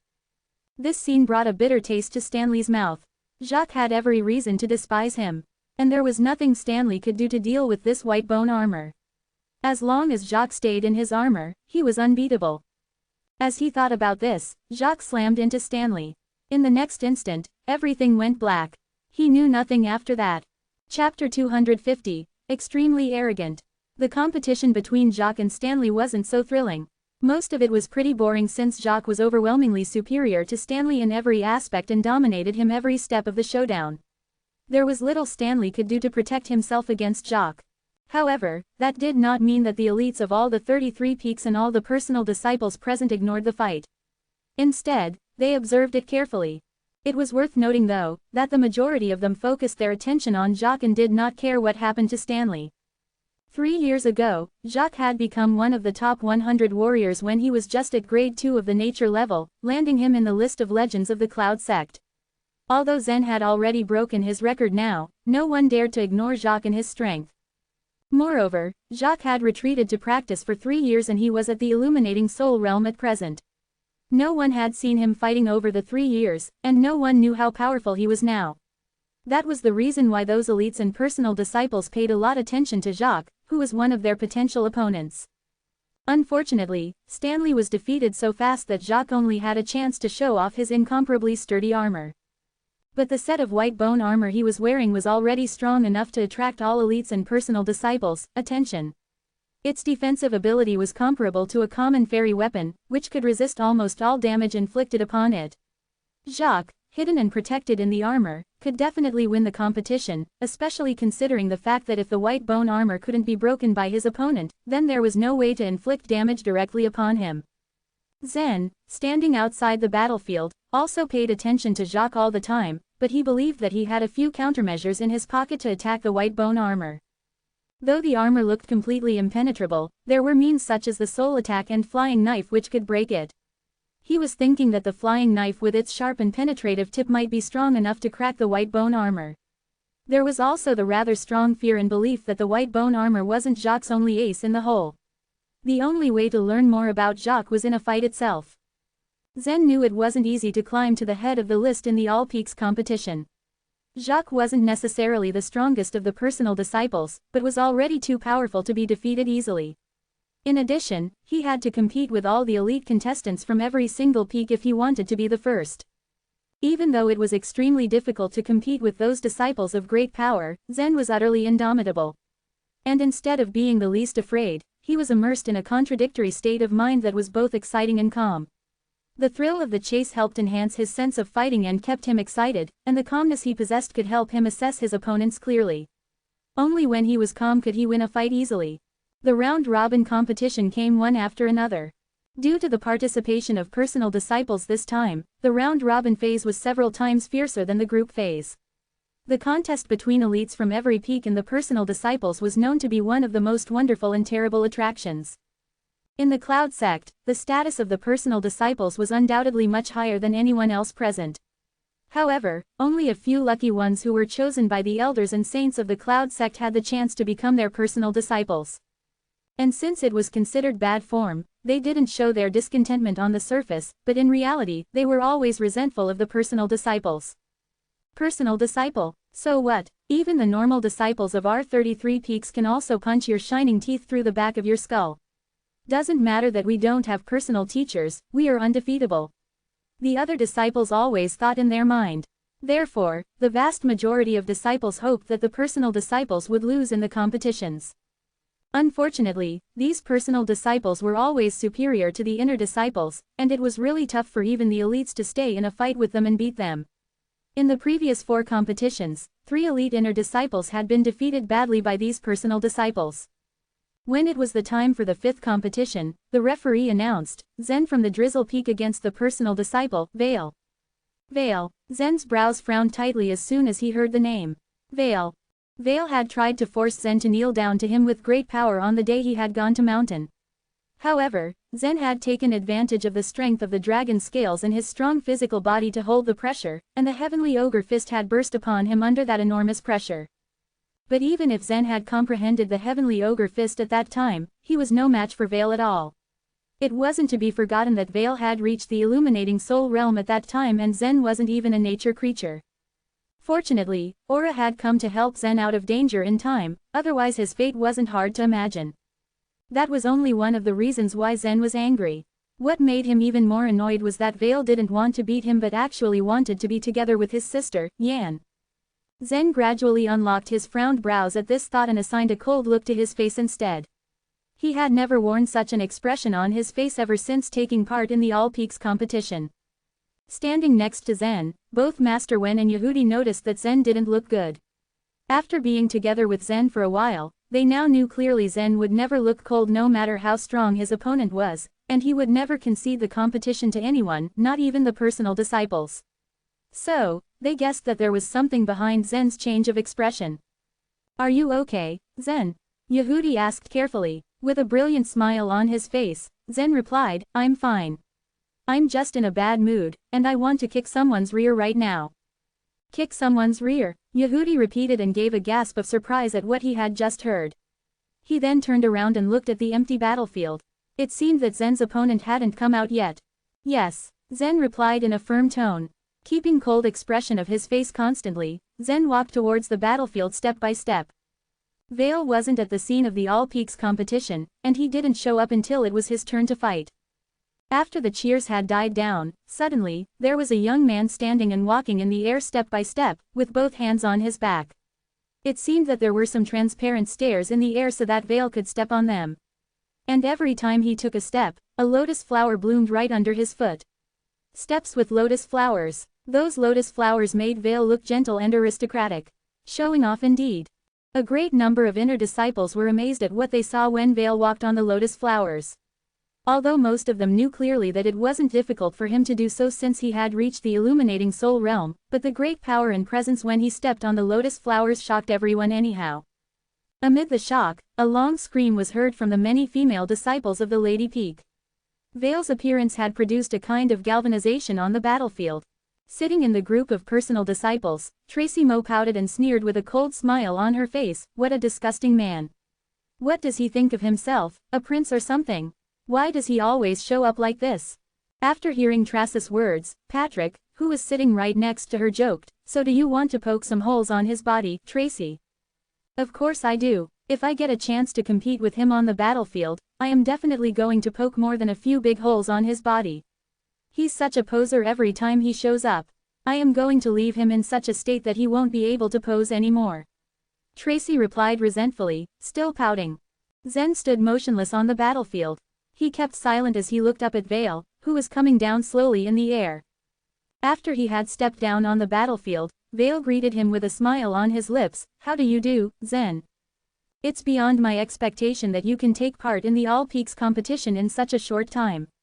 What a surprise. I still remember what I said when we met on Mountain. I told you that I would give you 3 years to practice so that you have the strength to compete with me, but only half a year has passed till now. Don't worry, I'll show you mercy today. You don't need to look or act like you are facing a formidable enemy." "Show me mercy, a formidable enemy." Zen repeated what Vale had said just now and suddenly burst into laughter. "Ha ha ha, Vale, you know that was a nice joke." With an astonished look on his face, Vale asked, "What joke?" "First, I don't need you to show me mercy. You are not qualified to do that. Second, I'm not regarding you as a formidable enemy. I'm just in a bad mood when I think about my sister Yan being grounded mountain to this day and you still in your dreams. You want to sleep with my sister. I'm just not happy with that, you know. I look like this because I'm not happy, rather than what you said. I'm facing a formidable enemy, huh?" Zen replied and sneered. A burst of noise came from the crowd after Zen finished his words. He had spoken word by word, so everyone present had heard what he said clearly. At first, they were confused why Zen had suddenly become so arrogant. He had always kept a low profile in the previous competitions, and had always kept silent. But now, he suddenly looked different. He was arrogant and conceited right now. After Zen finished his words, the crowd finally learned the reason behind his anger, and they were extremely amazed to find out. What? Vale wants to sleep with Zen's sister. Who is his sister? Zen talked about his sister just now. His sister is Yan. Who is Yan? That girl who is still grounded on mountain. Oh my goodness. Yan is Zen's little sister. I can't believe it. What fantastic geniuses they are. Yan is a girl of terrible power, and her brother is even more powerful than her. Some disciples whispered in the crowd. People in the eastern region liked to practice martial arts, but the vast majority of them were male. This was evident from the fact there was only one lady peak for female disciples out of the 33 peaks in the Cloud sect. Female martial artists didn't play an important part in the eastern region. After all, male martial artists far outnumbered the female ones, so a female genius in the field was several times less likely than a male. For the same reason, female disciples were regarded as underdogs all the time. But Yan didn't fit the stereotype of a traditional female disciple. Such terrible was her power that once, with her efforts, Lady Peak had managed to land itself on the second number among all 33 peaks, when it was famous for always ranking last. Although there were many legends in the Cloud sect, almost all such records had been created by male disciples. Yan became an exception to this when she led Lady Peak. With her extraordinary talent, excellent strength and amazing beauty, she crushed almost all the disciples and stood at the top of the list in the Cloud sect. What made people feel even more odd was that Yan was less than 15 years old when she had created the legend. What an awesome genius she was. Most of the disciples knew about the existence of Yan, but they did not know the details behind her story. No one knew exactly how Yan had offended the Yun family and why she was grounded mountain after the All Peaks competition that year. It was said that Yan committed a crime and was immured on mountain. Zen got the information from Worth when he was investigating what had happened to his sister earlier on. No one had more news than Worth did in the Burning Sky Empire. He was a well-informed man. Paying no attention to what the other disciples were talking about, Zen looked at Vale and continued, as for the appointed competition 3 years later. You made the appointment yourself. How dare you appoint a competition with me like that? Do you really think you have the ability to compete with me after I practice for 3 years straight? I would have definitely improved in that time, and you wouldn't be qualified to fight with me after that. But you know what, let's forget the 3-year later appointment and come back to this competition now. Do you think you have the ability to win the competition today? As a personal disciple, Vale couldn't maintain his smile anymore, even though that was his usual style. He had been insulted by Zen in the All Peaks competition just now. Or, to put it bluntly, he was degraded and despised by Zen in front of the hundreds of thousands of disciples of the Cloud sect. He stared at Zen with burning eyes, as if he wanted to cut him into pieces with his mere gaze.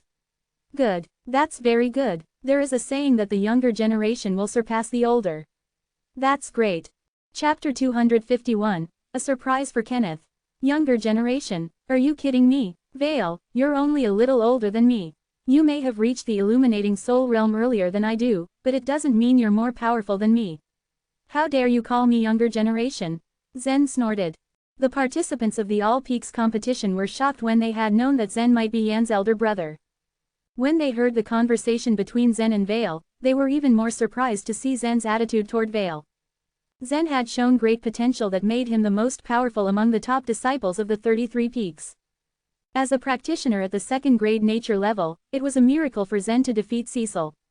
Besides, his victory against Mess with his magical purple and black life vitality was the greatest miracle of all time. However, both Cecil and Dick were only the top disciples of the 33 peaks. They were still far from Rocher, Wing, and Sheeny when it came to competence, and there was still a long way to go for them to be on par with the personal disciples. Jacques was just at the second-grade nature level when he had participated in the previous competition. But because he was also a personal disciple, his power and competence had already been far beyond his peers. The All Peaks competition was held in many sessions. In each session, the first up to the third place had been won by the personal disciples, and it was seldom that the disciples of the 33 peaks would get the top ranks. When the personal disciples gave their best in the competitions, the disciples from the 33 peaks would lose their chance to be on the top 20. From this point, it was easy to see the gap between the disciples of the 33 peaks and the personal disciples. Although the number of personal disciples was small, They had easy access to abundant resources provided by the Cloud sect, and they had personal masters to teach them. Therefore, all of them were powerful enough with their own unique skills. Vale was outstanding even amongst the personal disciples. According to the Cloud sect list, he was part of the top 15 last year. However, the personal disciples' ranking in the Cloud sect list was not reflective of their actual power and strength. Because they seldom competed with the others and they could improve their skills so fast, the ranking list was unable to measure their real competence at all. Even if Vale had ranked 15 in the Cloud sect list, it could be that he had the competence to be in the first rank. The other disciples feared Vale and would stutter at the sight of him, just like how they would react in front of an elder. And because of that, the other disciples thought Zen is extremely arrogant in his manner of speaking with Vale. Vale had always been indifferent, but it was hard for him to stay calm right now because of Zen's sharp tongue. But since he had a reputation to protect, he dared not to speak ill towards Zen. But the rage in him had turned his face pale. After all, Vale was no ordinary man. After many years of cultivation, he knew that it was very important for a practitioner to stay calm all the time. So, he summoned his life vitality and an extremely beautiful lotus formed in his hand. He crushed the lotus into pieces and then a gust of cold air came out from the lotus pieces. After a short while, Vale regained his composure. He then said with a slight smile, "You were trying to provoke me so that I would make mistakes in our competition. That way you would have a chance to win. Am I right? I have to admit, you managed to piss me off. But now you have to pay for it." As Vale finished his words, sparkly red lights appeared around Vale. Like clusters of flame, the red lights brightened and formed lotus flowers, then they floated towards Zen. Vale has further improved again. I can see it from the lotus. But I will try my best to fight him for myself, and for Yan too.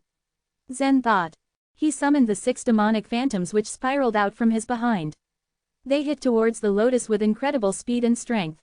Sitting on his big chair on the platform with his hands tightly holding onto the armrest, Kenneth asked, "Shu, the members of Cloud sect don't seem to take me seriously. Are they still considering me as the head of Cloud sect?"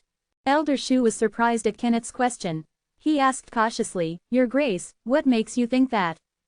Zen is not only a potential disciple but the older brother of Yan as well. "But how come I didn't know about this until today?" Kenneth asked back. Even though Zen was only at the 2nd grade nature level, he could already be on par with the illuminating soul realm masters.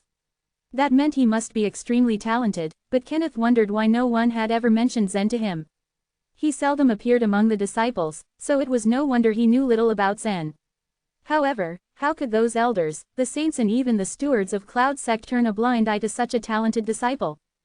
The very essence of Cloud sect was to find gifted disciples in the eastern region for Cloud Hall. A reasonable set of rules in finding the talents had been designed in Cloud sect. For example, if a steward found a disciple who performed well in the secret cultivation land, he would report it to his supervisor. Then his supervisor would report to the responsible person with a higher rank. When the higher rank official validated the newly found talent, the steward would then get a reward.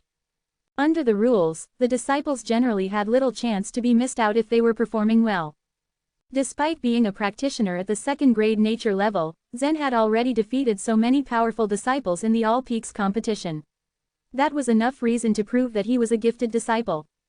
Based on Kenneth's assessment, Zen possessed the highest talent in the world. People were not born equal. Some practitioners were more gifted than the others and they could progress faster. And talents were divided into 3 different levels: the heaven, the earth, and the human level. According to the competence of the eastern region, talents at human were considered geniuses. In other words, the disciples who possessed the human level talent would reach the illuminating soul realm faster than any other normal disciples. As to the earth level talents, the Cloud sect would normally pay great attention to them. About half of the personal disciples and the inner disciples of the 33 peaks with the highest cultivation level could be regarded as earth level talent disciples. Heaven-level talents were rare gems, so disciples at this level were not only valued by the Cloud sect, but by the Cloud Hall itself. However, the talent level was only used to measure the potential for improvement of the disciples. It was something that could only be measured through comparison. As far as Kenneth was concerned, Zen possessed the heaven-level talent at least. From his incredible performance, Zen's talent might have actually reached the saint level. Kenneth was surprised at Zen's talent, however, that wasn't the reason he was angry.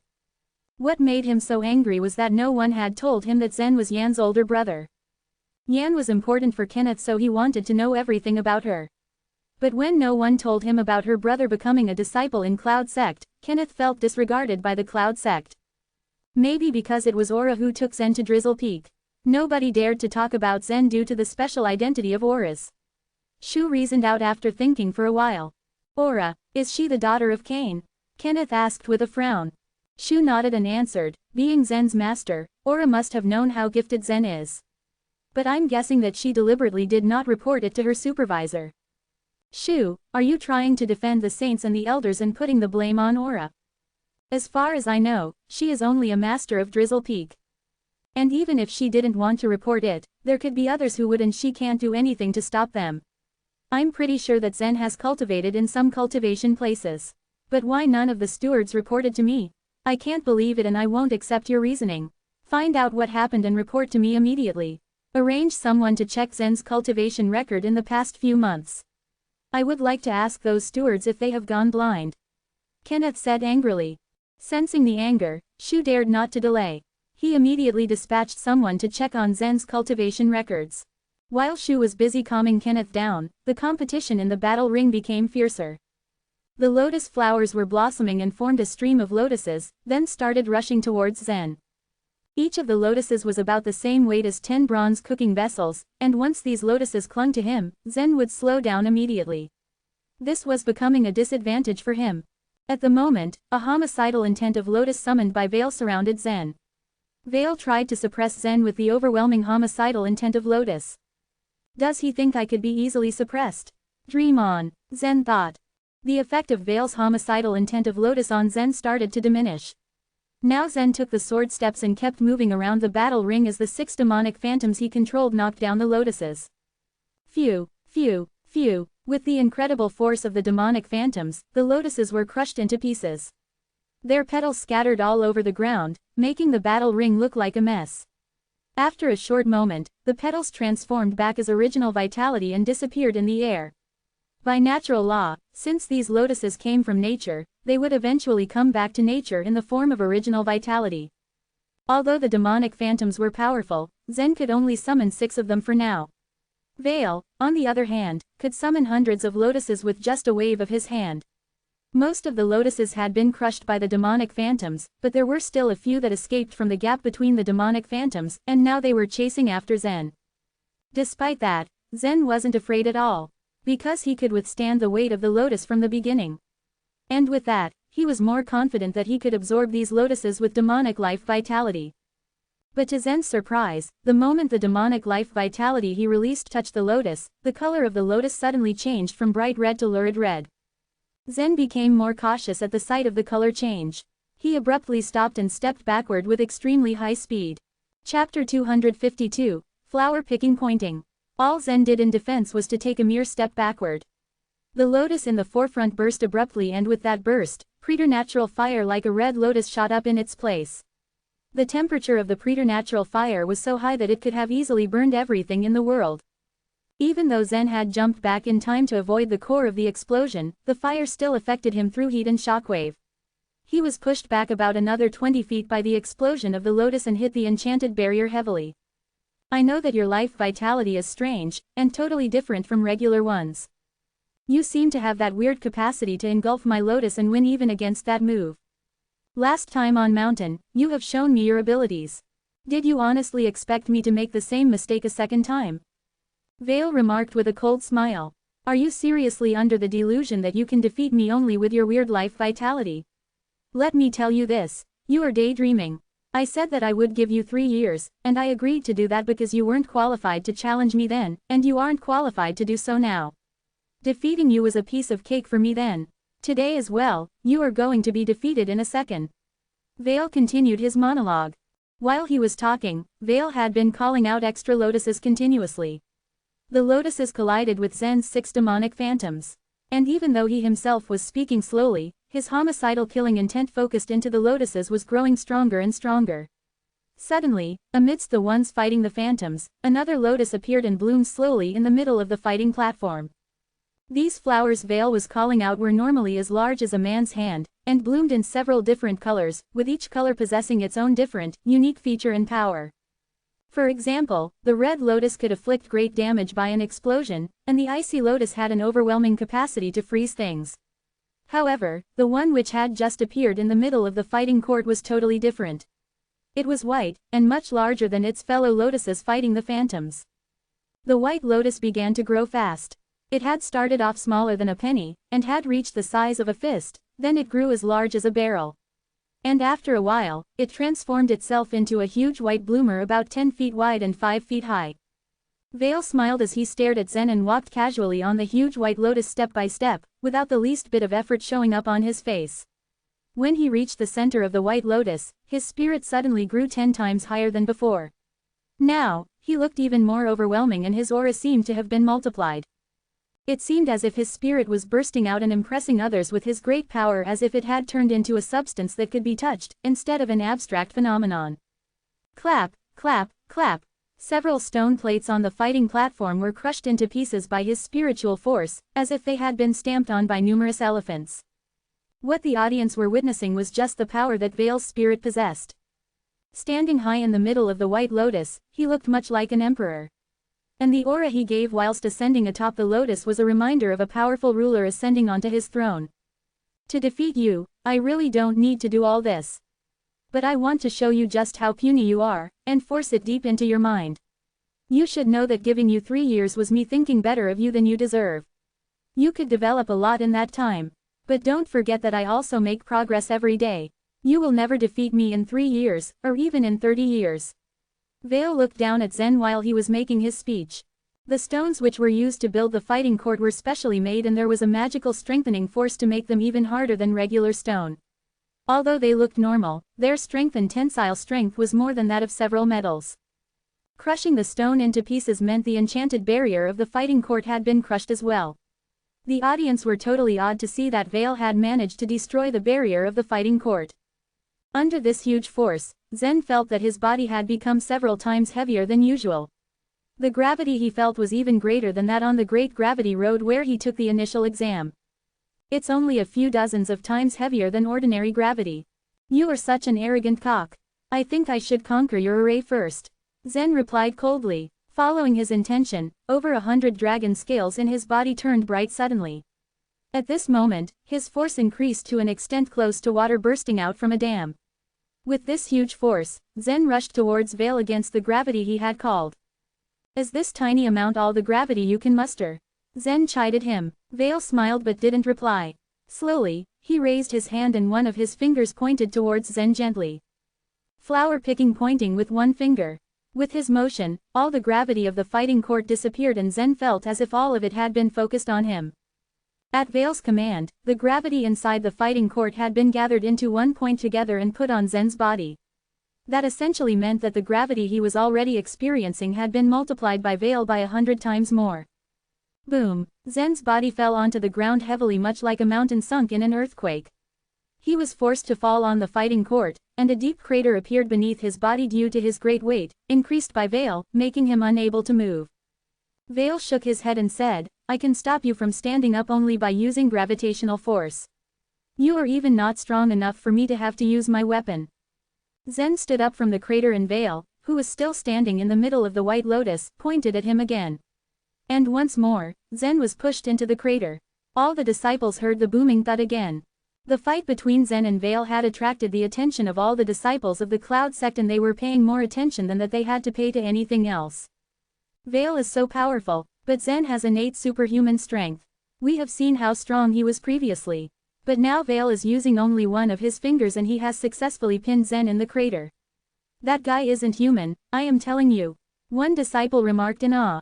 Don't say such nonsense if you don't understand what is going on. Another disciple beside him rebuked. He continued with a pause, one finger. Do you think Veil can press Zen and make him not stand up only with one finger? Is Veil a supernatural being? The force pressing on Zen's body is not Veil's strength.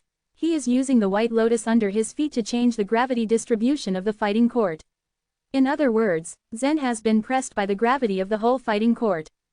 Even if what you say is true, it would take immense amount of skills on Veil's part to do it.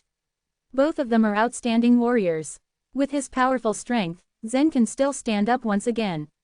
If I were Zen, I probably have been crushed into dust. The first disciple sighed. While other disciples were discussing and murmuring, Zen didn't panic at all. Although he had been pressed into the crater again and again, he had been able to stand up every time successfully. Actually, the gravity on him could not hurt him at all. On the contrary, his body was growing stronger under the high pressure as the warmth inside his body revitalized his power. So Zen remained calm and was not worried at all. It just looked like he was in a very awkward position for the time being. In Zen's eyes, appearances didn't matter. The most important thing was to make his body stronger and win the fight in the end. Vale, at the same time, was also patient. Previously he had been chided by Zen and he felt humiliated. Now, he just wanted Zen to lose his face for a longer time. In this way he could let other disciples see that Zen was not qualified to be his opponent at all. He felt pleased at this moment and hoped that this could last as long as possible. Zen Luo, didn't you always boast that you were very powerful? Didn't you think I was not qualified to be your opponent? Why then, can't you compete against my single finger? Vale asked in an ironical tone and an arrogant smile appeared on his face. But to be honest, his remark that Zen couldn't compete against his single finger was exaggerated. After all, to maintain such a strong gravity was not a piece of cake for Vale himself. However, he was still very pleased to see Zen pinned down horribly. When Vale felt happy, he forgot that he had actually regarded Zen as tiny as an ant. It was not a great achievement to defeat an ant. Now he was feeling happy to gain the upper hand in the fight against Zen. This meant that in his mind, Zen at least had the strength to compete with him and he had regarded Zen as his opponent. He seemed to have completely forgotten the fact that Zen was only at grade 2 of the nature level. Bang, bang, bang. Zen stood up again and again, and was crushed into the earth every time. Don't you have an extraordinary flying knife? Why not use it? Vale sneered while keeping the motion of his fingers constant. You can attack with soul, can't you? Why don't you use that power? I thought you were strong. But now you are just so-so. Do you still remember the big words you so proudly uttered a moment ago? Vale sneered while he kept his pressure towards Zen. Now the other disciples started another discussion that if Zen Luo possessed other methods of attack. He actually has a weapon. A flying knife. He hasn't used it since the very beginning. A disciple said.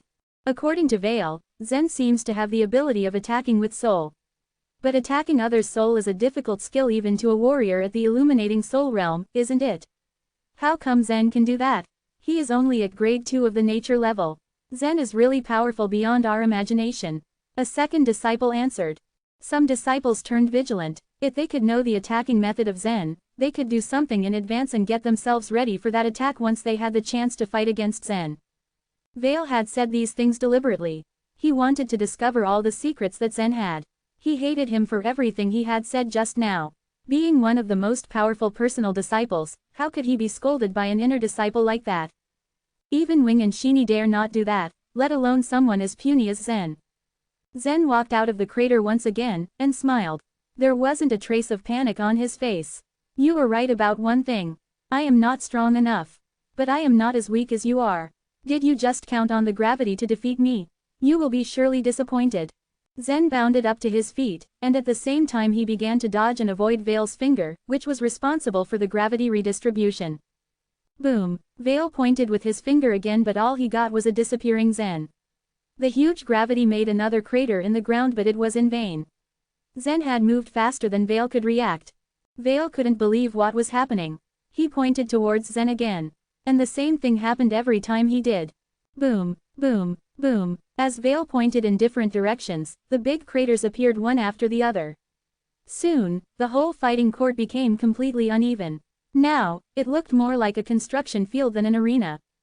While the disciples were amazed at their fighting, Zen's sword step had become extremely fast.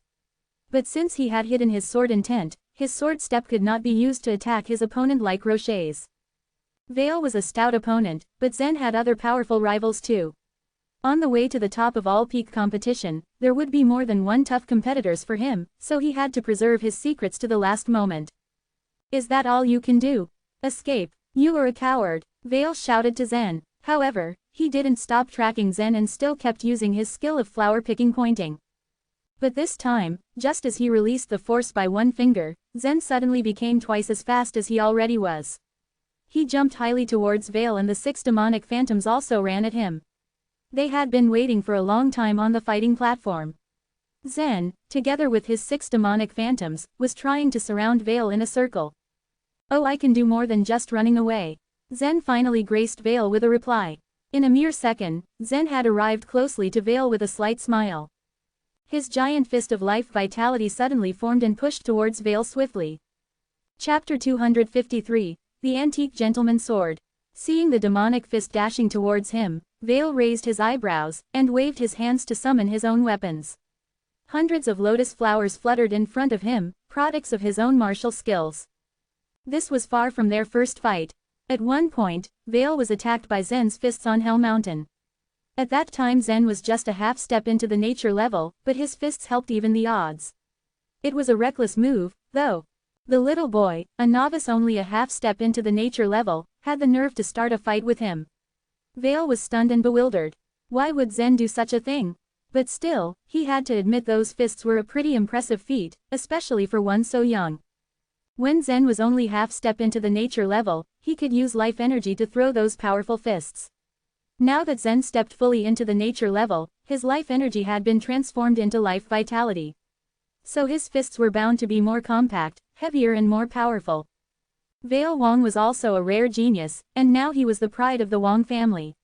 Not only was he a personal disciple, he stood head and shoulders above those other personal disciples. How could it be easy to fight him?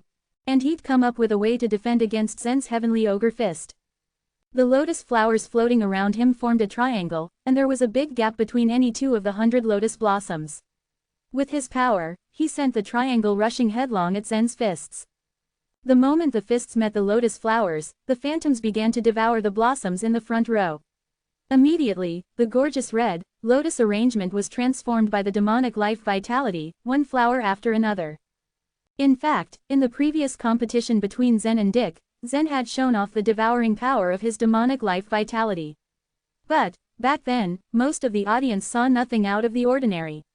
Dick was the only one who saw everything clearly. Back then, Zen's demonic phantom was transformed into life vitality to consume the life vitality powering Dick's righteousness song, making many people believe that they were using life vitality to compete with each other. Only Dick himself understood what was going on, the horrible power of Zen's demonic life vitality. The truth was that Zen's life vitality was devouring his righteousness song. It took a bit to get through the golden layer of righteousness on the surface. If it didn't have that protective layer, it would be swallowed by Zen's demonic life vitality within a second. The spectators weren't aware of how the demonic life vitality was used, but now they had a first-hand education, as the red lotus flowers were devoured by the demonic black phantoms, turning them into black, twisted versions of themselves. "What, black lotus flowers?" one disciple asked doubtfully. "Those lotus flowers seem to be the same color as Zen's life vitality." "Oh, no, Zen's controlling the lotus flowers," another disciple yelled anxiously. "It's true, but what's really going on is that Zen's life vitality is devouring the lotus flowers." "How did Zen manage that?" his fellow disciple said. "Why, his cultivation method so weird. Not only it can reshape life vitality automatically after it is shattered, but also it can use his life vitality to devour other people's life vitality. Anyone who has this kind of power is invincible." "That's incredible," one more disciple added, astonished. "I thought Zen would suffer a crashing defeat when his rival was Veil, but now it seems that I jumped to that conclusion too early." Still, Veil's technique is pretty solid. He knew Zen's life vitality could devour his lotus flowers. You see the big gap between each lotus flower in the back of the arrangement. That makes it hard for Zen to devour them all at once. One more senior disciple made his analysis. He was obviously thrilled. As the saying goes, laymen watch what's going on, while insiders figure out why. Some only saw the lotus flowers changed color, some could see that Veil's lotus flowers were devoured by Zen's life vitality, while others figured out Veil had a way to deal with all this. "If I hadn't studied your technique, I probably would have fallen to it. But now, a wise man learns from his mistakes. A wiser man learns from others," Veil said in a cold tone, gesturing at the lotus flowers in front of him. At the same time, all the lotus flowers abruptly bloomed. Boom! When a single red lotus flower burst, the energy it generated was terrifying. Now that dozens of lotus flowers burst at the same time, the turbulent red lotus fire immediately enveloped Zen's fist phantoms and the black lotus flowers which had been devoured by his phantoms. The flames eagerly curled each flower to ashes. Detonating his own lotus flowers and Zen's fist phantoms together was also Veil's last ditch. He was really out of options. Zen's black fist phantoms were too evil and too powerful. After Veil thought about it for a bit, there was no other way to break through. Now even after he had come up with a solution, Veil just managed to hold Zen to a draw. If he hadn't done this, the life vitality contained in Zen's fist phantoms could have devoured all of his lotus flowers. And if that happened, he would definitely be defeated. I've broken through your fists. Got any more tricks up your sleeves? Veil said lightly, as more lotus flowers started blooming next to him. Zen's cultivation method was a rare one. But Veil's knowledge of the lotus scriptures was considerable, and he also had the advantage in the cultivation level. So, Veil was very confident right now. In fact, in the depths of his heart, Veil was a bit scared about how fast Zen was improving. His martial arts skills grew by leaps and bounds. It only took 6 months for Zen to have the strength to fight against me. If he had 3 years to practice, it would be impossible for me to catch up with him. Veil's mind was racing wildly. This time, Veil had to pull all his trump cards, techniques and weapons in order to defeat Zen calmly and easily, striking a blow to his confidence and crushing him. Martial arts depended upon the will to improve. But when a warrior was defeated, his will could be diminished. If the blow was too much to bear, then his will could be shattered. He would be haunted by this, and unable to improve anymore. In Veil's view, Zen's strength played a major role in helping him overcome all the obstacles, and walking to the current stage of all peaks competition. However, no matter how powerful Zen was, his top ability was only at the 2nd grade of nature level. His main advantage was that creepy purple-black life vitality. As long as he came up with a solution to deal with that, he'd have Zen on the ropes. Zen, who only had the power of nature level, was nothing more than a clown. So, he figured he had plenty of time to play with Zen in the ring. Tricks. Zen didn't answer his question but repeated his word. Meanwhile, a faint smile made its way across his face. So far, Zen had many cards that had not been used. However, he didn't plan to use these on Veil. While Veil was indeed powerful, he was not the most powerful. If he were to win the first place at the All Peaks competition, he should keep calm and exercise restraint. He would not, of course, show his cards simply because Veil taunted him. Only the mindless would be irritated by words. What can you do to me, if I don't have any tricks? Zen asked defiantly. To be honest, Veil's approach is really good. We had only one fight at Hell Mountain. Yet, he managed to remember what happened there and even come up with that approach to block my life vitality attacks. Generally speaking, the strong people seldom pay attention to the weak. At Hell Mountain, I was just half step into the nature level. To Veil, whose level is illuminating soul realm, I'm not worth mentioning. If I weren't Yan's brother, he wouldn't even look at me. Just like an ant, no matter how special it is, human beings don't care if they step on one. But strong as Veil is, he was able to figure out my special ability and come up with a way to deal with it. From this aspect, he is extremely meticulous. Though he can cope with my demonic life vitality, what can he do to me?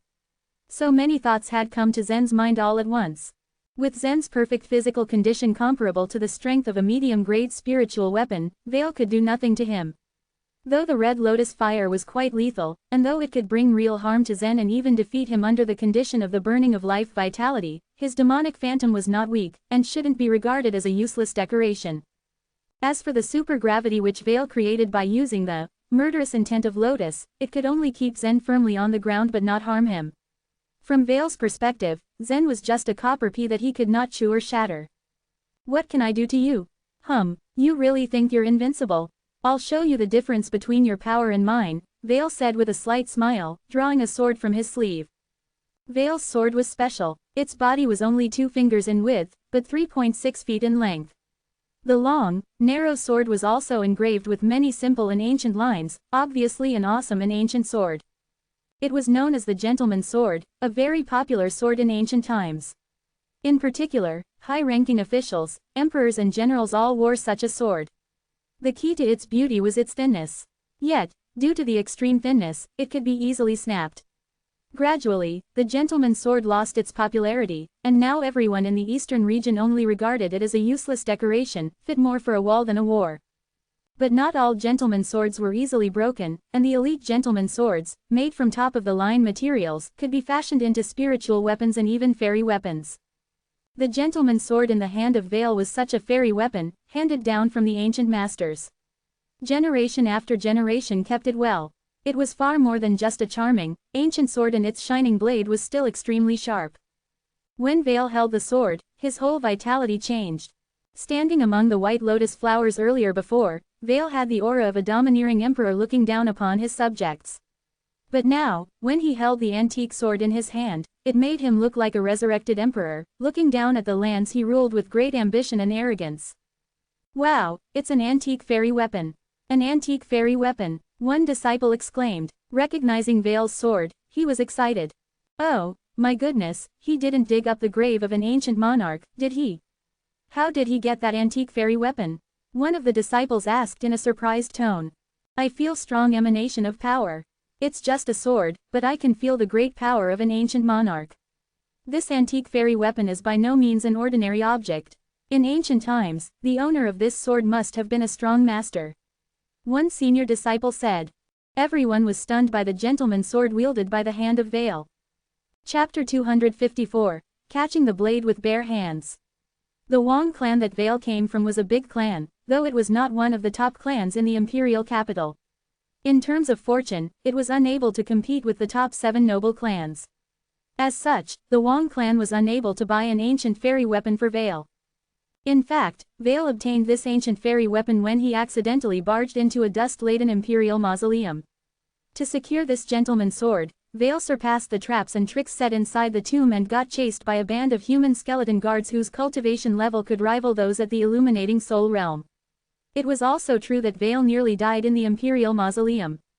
This gentleman's sword was the personal sword of Emperor Dylan, from the imperial dragon dynasty in primitive times. "Zen, your body is incredibly strong and firm. It is almost as if you were built with iron and steel. But I wonder whether you can defend against my sword," Veil said as he brandished the gentleman's sword. A string of lotuses fluttered down around him.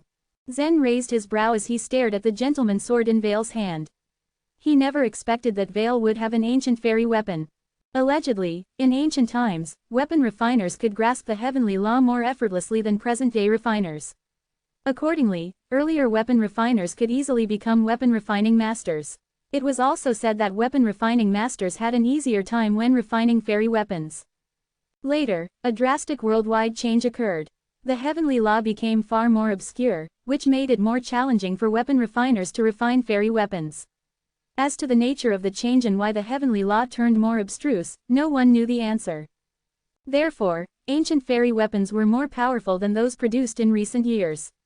For instance, though the gentleman's sword held by Veil had one fairy texture, which meant that it was a low-grade fairy weapon, its power could be at par with a medium-grade fairy weapon refined in this era. Zen did not doubt that this medium-grade fairy weapon would cut his body. After all, his body was not stronger than a medium-grade spiritual weapon. Ancient fairy weapon, that must have cost a fortune. But are you sure that your aim is good enough to hit me? As those remarks faded, Zen took a step forward. With the full power of the phoenix crystal coursing through his body, Zen moved at top speed, like a gust of wind. Meanwhile, Zen's 6 demonic phantoms sprang. They hurtled toward Veil from 6 different directions. Seeing the 6 demonic phantoms rushing toward him, Veil flipped his hand, and the white lotus under his feet unfurled 6 petals. The petals swept against the demonic phantoms and sent them up in the air one by one. The large white lotus turned out to be another sharp offensive weapon by Veil. As the white lotus blocked the 6 demonic phantoms, Veil leapt gracefully before charging at Zen with the gentleman's sword clenched in his hand. "I don't know how you achieved this. At the 2nd grade of the nature level, you can move at such speed. Without any knowledge of sword intent, you comprehended the sword step. You're surely one of a kind weirdo. But as I've said, it's no use. All that you rely on is of no use." In contrast to Zen's wicked sword step, Veil's movements were more elegant. Every time he took a step, a lotus blossomed under his foot. He just shuttled across the arena like a graceful swallow. Due to the flower-picking pointing that Veil had performed, many pits appeared on the arena, which affected Veil's swallow-like movements. But since Zen's sword step allowed him to make quick and unexpected turns, the present situation was in Zen's favor. Despite all that, the distance between the two still narrowed. Right now, everyone's heart shot up to their throats. Will Veil kill Zen? The reason why everyone watched this match so intently was not that Zen was a dark horse in this year's All Peaks competition, or because Veil was the best of all the personal disciples. What interested the crowd the most was the grudge between Zen and Veil. When the two were fighting, they kept mocking each other. Apparently, the two had already contracted enmity because of Yan. Although each disciple would go all out at the All Peaks competition, few would fight desperately.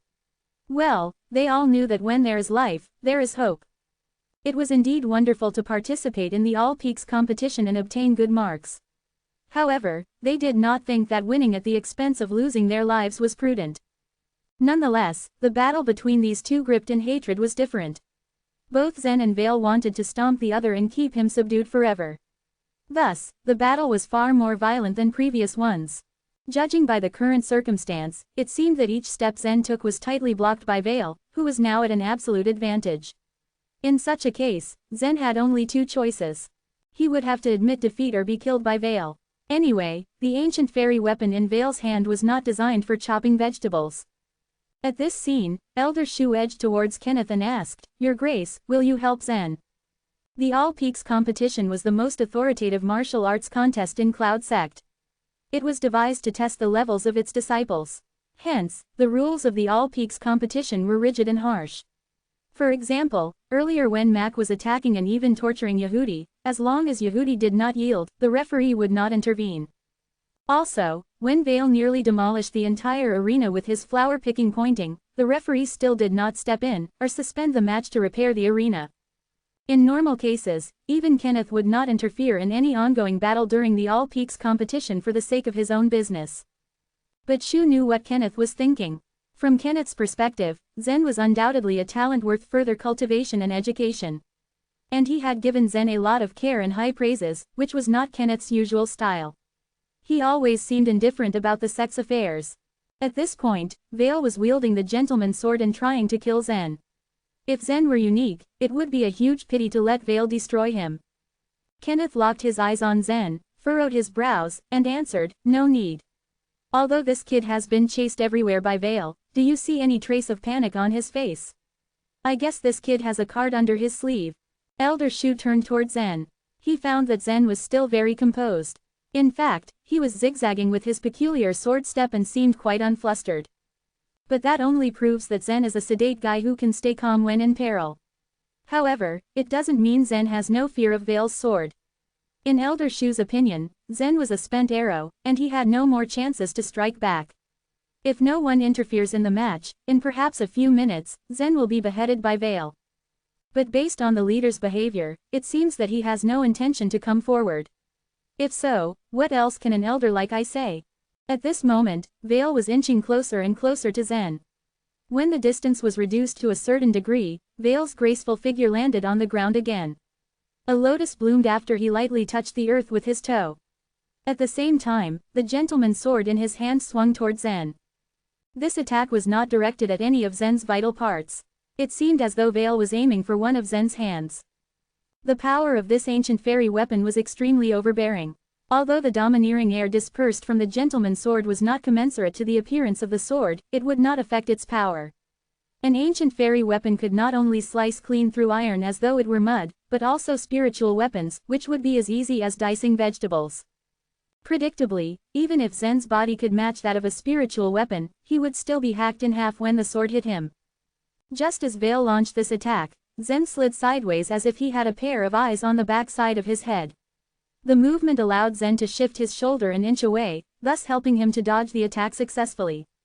At the same time, a sly smile surfaced on Zen's face. He turned abruptly to face Veil head-on. Now, the two were very close to each other. "You're courting death." It was beyond Veil's expectations that Zen would dare to fight him face to face. Veil flicked his wrist and directed the gentleman's sword sideways to land another attack on Zen. Without hesitation, Zen stretched his hands and reached for the sword. Zen doesn't want his hands anymore, does he? Is he going to block the blade with his bare hands? Is he out of his mind? How could a man catch Veil's sword with his hands? I'm positive that Zen will lose his hands. Seeing that Zen was attempting to block Veil's sword with his hands, many shook their heads. Confronting a blade with bare hands was not profound kung fu. Many people could do it. However, there were many preconditions. For example, their strength must be stronger than that of their opponents, which would ensure that they could stop the sword with their palms. Since Veil was more powerful than Zen, and the sword that he was holding was an ancient fairy weapon, Zen's attempt was daring to the point of being considered reckless. Many in the audience were already picturing the bloody scene of Zen's hands being chopped off. But the scene the crowd imagined did not occur. Because Zen did not exactly catch the blade with his bare hands. Facing the attack of the ancient fairy weapon, Zen, of course, was not so stupid that he would really catch it with bare hands. He had no intention of losing his hands. He suddenly balled his right hand into a fist, took a turn, and punched the gentleman's sword from the side. I can't launch a frontal attack on the ancient fairy weapon with my body. But I can smash the side of the sword. At Zen's counterstrike, a trace of sneer emerged on Veil's face. He found this trick by Zen very boring. Anyway, inferior people will always be weak. Even when they are cornered, they can't think of a decent counterattack. Their only option is to resort to dull tricks. It's easy to undo Zen's little trick. All I need to do is to draw the sword along the force of his punch, and then, swing at him once more. I aimed for Zen's left shoulder, but this time, I will target his right shoulder instead. Anyway, his little trick will not make a difference. But just as Zen's fist made contact with his sword, Veil's expression changed radically. Vibration rolled out of Zen's fist. When this vibration flowed through the sword and spread to Veil's hand, Veil lost his grip and nearly let the gentleman's sword fly out of his hand. Chapter 255, Losing Martial Arts Spirit. As an illuminating soul realm master, if Veil lost to a second grade of nature level disciple, he would undoubtedly lose his face. Even though Zen was as strong as Hercules at that moment, it would be impossible for him to punch off Veil's sword by only his mere strength. The cultivators at the nature level or above realms held their weapons not just by their own physical strengths but with the help of life vitality. For a swordsman, the effective wielding of a sword was a fundamental skill. The methods of wielding a sword were generally divided into two, the 3-point sword wielding method and the 6-point sword wielding method. The 3-point sword wielding method was commonly used by the nature creatures. This method was used to fix the sword hilt in the swordsman's hand with the help of 3 streams of life vitality transmitted from 3 acupoints, 1 from the thumb and 2 from the little finger. The 6-point sword wielding method, on the other hand, was used by illuminating soul realm masters. From the 3 acupoints of the 3-point sword wielding method, the 6-point sword wielding method added 3 acupoints, forefinger, middle finger, and ring finger. So the sword hilt was tightly enveloped with life vitality in the 6-point sword wielding method. The illuminating soul realm masters possessed thicker and stronger life vitality than that of the nature creatures, which made it easy for the first to master the 6-point sword wielding method. The ultimate swordsmanship was the so-called union of swordsman and sword, and it was based on the close connection between swordsman's life vitality and his sword. That was why when some people wielded a sword, there was an impression that the sword and the man had integrated into one. Veil was an illuminating soul realm master who could use the 6-point sword wielding method. And his gentleman's sword was as light as a feather to sustain no forces, so it would be difficult for Zen to knock it down even with full strength. But then again, Zen almost succeeded. Zen's last punch wasn't very powerful because he had only turned on the phoenix crystal but hadn't mobilized the strength of dragon scales. However, there was terrible vibration energy contained in his punch. And the moment Zen's fist touched the sword hilt, the sword began shaking heavily. Although the amplitude was small, the frequency was quite high. The 6 streams of life vitality connecting to the sword were disrupted, which almost made Veil drop his gentleman's sword. The violent vibration was transmitted to Veil's body through the sword hilt. His blood churned inside him, making him feel uncomfortable. The audience was shocked once again by the scene. Though they were not all swordsmen, most of the people in the audience had their own weapons. The wielding method of almost all weapons was the same. For example, wielding a spear required the warrior to use the life vitality from both hands, but the acupoints were different from those of a swordsman. If Veil's gentleman's sword was a broad-bladed sword, Zen might have hit easier. But luckily, his sword was extremely thin and light. But they couldn't figure out why Zen's punch had caused such effect. Masters and disciples of Drizzle Peak were deeply relieved to see that Zen not only dodged Veil's sword but also launched a fierce counterattack. Meanwhile, Elder Shu watched nervously at Zen's encounter with Veil. Seeing the effect of Zen's punch, he stared at Kenneth speechless. "This boy always has a way to reverse the situation," praised Kenneth with a casual smile on his face. Though they were sitting far from the combat ring and couldn't clearly see what was happening, Kenneth was able to guess the whole story more accurately with his unfathomable skill. Zen didn't stop a second and punched at Vale frantically. Zen could not afford to be sloppy. He had to seize every opportunity he had to attack. Vale's reaction was swift too. Grasping his gentleman's sword, he retreated quickly, but Zen was stuck to him like chewing gum. Vale wanted to stab Zen with his sword, but the latter was almost attached to him that he couldn't use his sword. Moreover, Zen's every punch brought a strong vibration in his body that he couldn't concentrate his life vitality to form a lotus flower. Bam bam, poof, it was raining punches on Vale. If he hadn't diffused the force with his life vitality, he might have been severely injured. After enduring a violent beating, Vale felt that the blood churning in his body upwelled to his throat. When he started to vomit blood, he realized that Zen had beaten him up well. Bang! Vale got another blow from Zen and finally had a chance to wield his sword. But Zen was quick to retreat. Taking advantage of this breathing time, Vale immediately condensed a lotus flower to protect him. Vale thought that he could now have time to think about how he could cope with Zen, but the latter didn't give him any chance. Vale saw another punch coming right at him. However, Vale was glad that he had got the countermeasure. He thought that he just needed to release his red lotus fire to burn Zen's life vitality, and that could increase the distance between him and Zen. Vale's plan was quite good, but he didn't expect that there would be a sudden change in the situation before the plan could even materialize. As Zen's purple-black fist approached Vale's lotus flower, he noticed that there were bunches of starry lights sparkling around it. Vale had already noticed these hidden sparkling lights in Zen's life vitality, but he chose to ignore them. At that moment, the starry lights suddenly burst into a strong light, emitting tremendous energy. Vale's lotus flower was swallowed up by the energy before it could release the fire. The light was so bright that it almost blinded Vale's eyes. As Vale's eyes adjusted to the light, he saw Zen coming at him again and started beating him. Vale was furious that he couldn't fight back. He spluttered, "Do you think I would back down in hand-to-hand combat?" Bam bam bam. Zen didn't say a word but responded with his fist. Zen's fist was getting faster. His strength was at the maximum with all the dragon scales in his body lit up. Vale's life vitality was indeed firm in protecting his body. But Zen used his shaking fist skill to shatter his life vitality, and the power went directly into Vale's internal organs.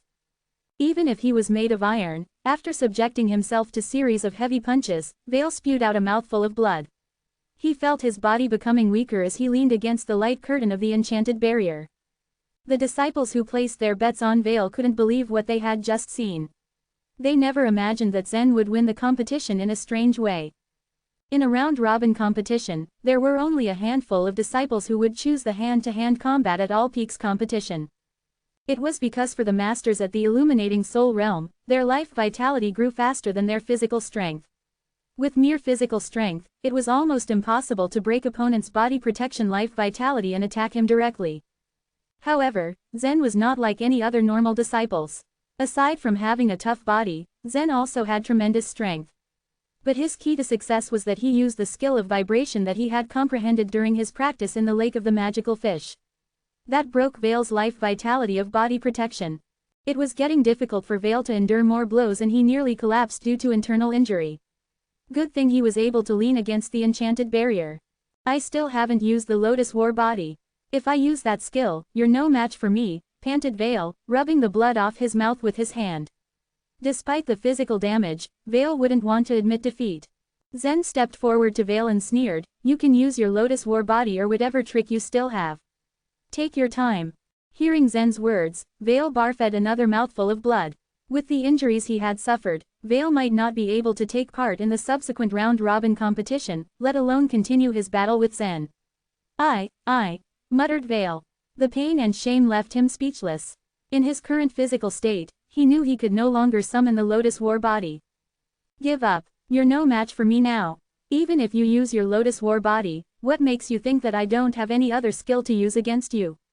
asked Zen. 6 months ago, beating Vale was just a far-fetched dream for Zen.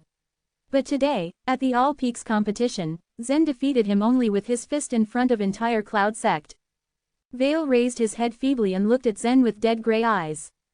"He's probably right. He hasn't used his flying knife yet. If Zen threw his flying knife when I was blinded by the strong starry light, I would have already lost my life.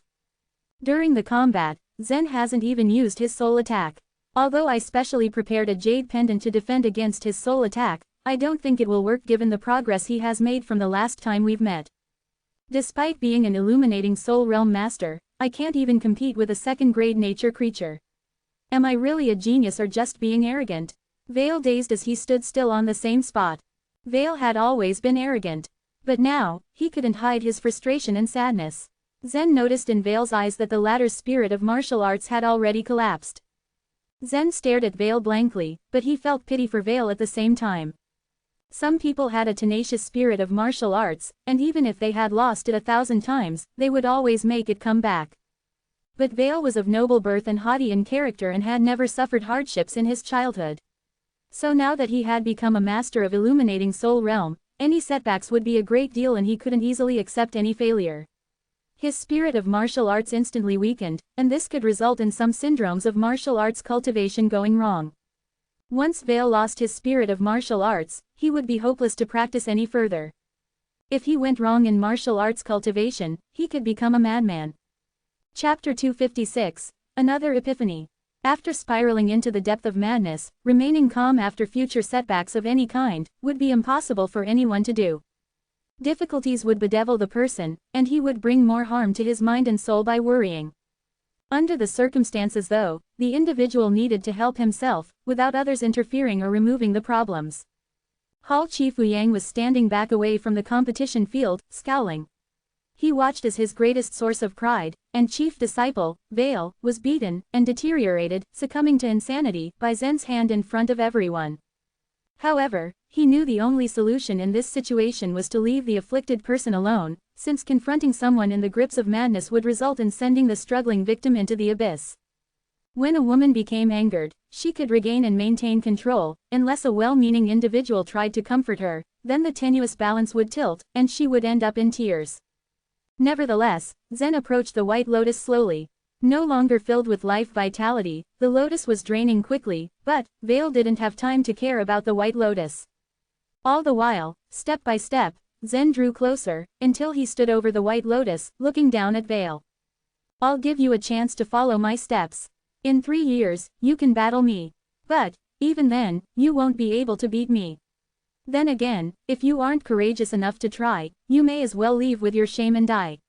Although your talent is outstanding, you lack determination to excel in martial arts.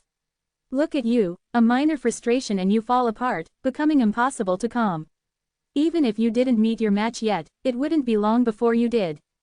This is a large world. In the eastern region alone, there are billions of people, add to that, there are 10 times as many in the central region, or so I hear. Out there, genius disciples refine the cultivation skills above tier 4 from childhood and use all kinds of panaceas to improve. Their talents are inherited from their parents, and they have profoundly strong mentors to guide them. And just maybe, one of those geniuses can defeat you, even one as young as 9 or 10. Heck, they can clobber me even now. Your pride is twisted, it's ludicrous, it's arrogance. Only when you understand that your pride is deceptive, can you transcend it and begin to cultivate in earnest. At that point, you may have a chance to catch up to my level. If you don't though, you will be nothing but a loser your whole life. No, in fact, if you don't, it will prove that you were always a loser. Each word Zen said, cut into Vale's head, and felt like a knife stabbing over and over into his heart. The more Chief Wu Yang listened to Zen, the more irate he became, until he wasn't able to stand anymore and suddenly exploded, Zen. You already won against Vale. Don't take things too far. Actually, Zen had already crossed the line, and instead of being critical, Zen had insulted Vale beyond reason. Vale teetered on the edge of spiraling into madness, and Zen didn't show signs of letting up. Before the match most people preferred Vale over Zen, but watching him beat Vale, their feelings changed, and even now, many people were on Zen's side. After all, most of the opinions were based on the fact that Zen came from a poor family, and was at a lower refinement level. Since Vale hailed from one of the noble clans and was a personal disciple under Hall Chief Wu Yang, it was assumed that Vale was more powerful indeed.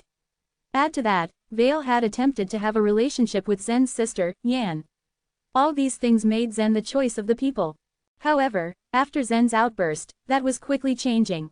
Zen's critical tirade went farther than merely adding insult to injury. It was clear that Zen's hate-filled speech was intended to give Veil a final shove into the fire. As he stood in the vanishing lotus, Zen ignored Yang, looking down at Veil, and Zen's gaze was reminiscent of a spring breeze. He carefully kept his face devoid of any other emotion because it was quite clear that if he smiled, even faintly, everyone present would just think he was taunting Veil more. A collective sigh went up from the crowd. Most onlookers thought Veil was done, and the days of having the pleasure of watching a talented disciple favored by thousands of people were gone, and his future appearance would just be that of one more idiot of the Cloud sect. Just then, a virtual lotus shadow appeared under Veil's feet. The empty, sad expression was replaced by an intangible countenance. There was an otherworldly air about Veil as he seemed to gaze at everybody, and no one at the same time right before his eyes closed. Time felt like it stood still while the virtual lotus shadow grew, spreading under his feet. And then there was another holy, pure white lotus giving off a delicate fragrance which sprang up fast, and in a split second the blossom swallowed Veil, enveloping him. That's... Yang was shocked, and he stopped talking, inhaling sharply in amazement. Suddenly, Kenneth jumped up from his seat. He had known Zen would probably defeat Veil, but this turn of events was not something he could foresee. For a long moment, Kenneth stood silent with his mouth agape, and then Kenneth chuckled as he shook his head, and said, "I didn't think it was possible for me to underestimate Zen still." He knew Veil was on the edge of spiraling into madness, and yet he knew if he incited Veil's ire, instead of him plunging into the abyss, Veil would embrace his devotion to martial arts. This is great. Just look, Veil has had an epiphany.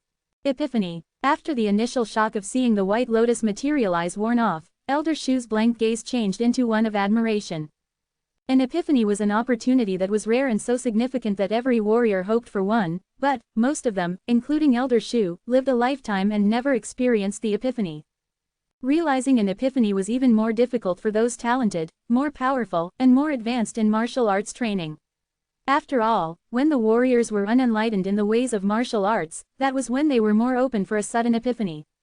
However, if a warrior gleaned a great extent of martial arts, it was more difficult to reach an epiphany. Since Veil was in the illuminating soul realm now, maybe his epiphany would greatly enhance his strength.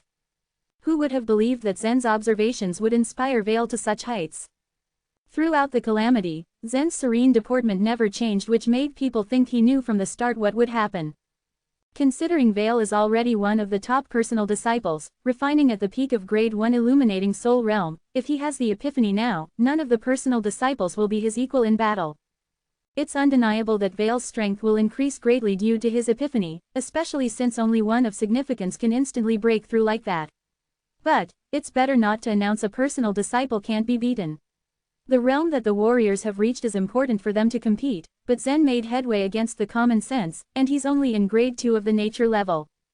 Exactly. Also consider that Rocher hasn't drawn a sword yet. Who knows how terrifying he will be after he does? Well then, maybe Rocher could defeat the personal disciple with the strength of consummation. With Veil cocooned in the epiphany, the match was paused. About 5 minutes went by when suddenly a cracking sound drew attention to the white lotus encasing Veil. The sound grew louder while a fine line expanded, spreading, and splitting until the entire lotus was filled with fissures. Finally, an ear-piercing explosion startled everyone as the white lotus shattered, and there, in the center was Veil sitting. He opened his eyes. There was a new attitude about Veil, along with a fresh-faced, spry look in his eyes. His character seemed different, and the arrogance that was hidden in his drive earlier was gone now, replaced by a gentle, regal temperament.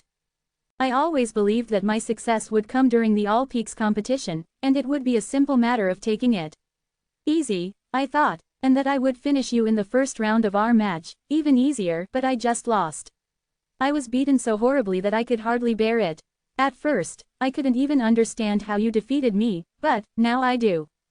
As large as the world was, even a capable genius should have appreciation, not like a person of narrow view. It wasn't horrible when he was like a frog sitting in a well and had narrow view. However, it was terrible when his views were radically changed, and he couldn't stand the stimulation outside. Thus, he went spiraling toward madness. Veil's instant epiphany broadened his mind and even gave him some insight into the spirit of the Lotus Scriptures. Yang had told Veil at one time that the Lotus Scriptures was a Tier 4 cultivation method, but its true power went far beyond the ordinary 4 tiers, and couldn't be placed in the same category with them. Because the Lotus Scriptures was passed down from a mighty clan in Central Region, Veil needed to study it, to master the spirit and give full play to its power. Although Veil comprehended a little about the spirit, he still needed some time to master all of it. "Thanks," said Veil humbly as he bowed to Zen before walking off the competition field. He walked up to Yang, bowing deeply, and he said, "Master, I have become inspired and want to remain in seclusion to cultivate. Therefore, I won't be able to participate in the rest of the All Peaks competition's matches." Oh, Yang was at a loss for words. After all, he took the All Peaks competition seriously. If Veil could just finish as one of the top 3 in the competition, Yang would be a very proud master. Moreover, the top 3 would have the chance to go to the Cloud Road, which would be helpful to Veil. Seeing Veil's expression though, touched Yang's heart. Perhaps during the epiphany, Veil had comprehended something very important, and it must be the best course of action for him to stay secluded and master what he had learned. It wasn't the end of the world, after all, Cloud Road would still be there in 3 years. On the other hand, the epiphany was a great chance that most people never got. So, Yang nodded and said, "Okay Veil, I will permit you to remain in seclusion." The battle between Zen and Veil was extremely exciting. Who would have thought that Veil would reveal an ancient fairy weapon when he had the advantage over Zen, or that Zen would turn the tables somehow? Even now, no one knew how Zen had beat Veil's sword with vibration force. Keeping everyone on the edge of their seats was how Veil teetered on the edge of the abyss after the battle, and wasn't able to control himself. Bringing the match to a riveting climax was Zen, as he provoked and verbally assaulted Veil, which somehow brought on an epiphany.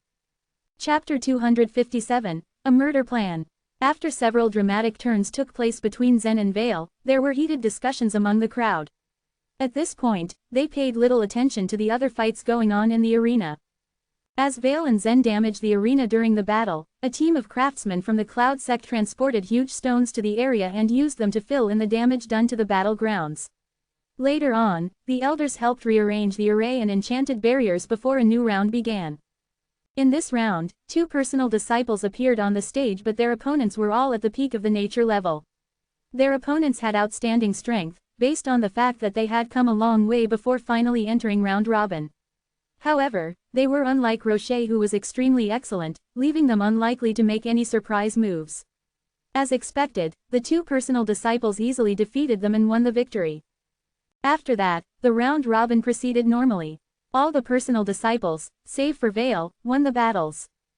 The disciples from various peaks had also done an outstanding job this year.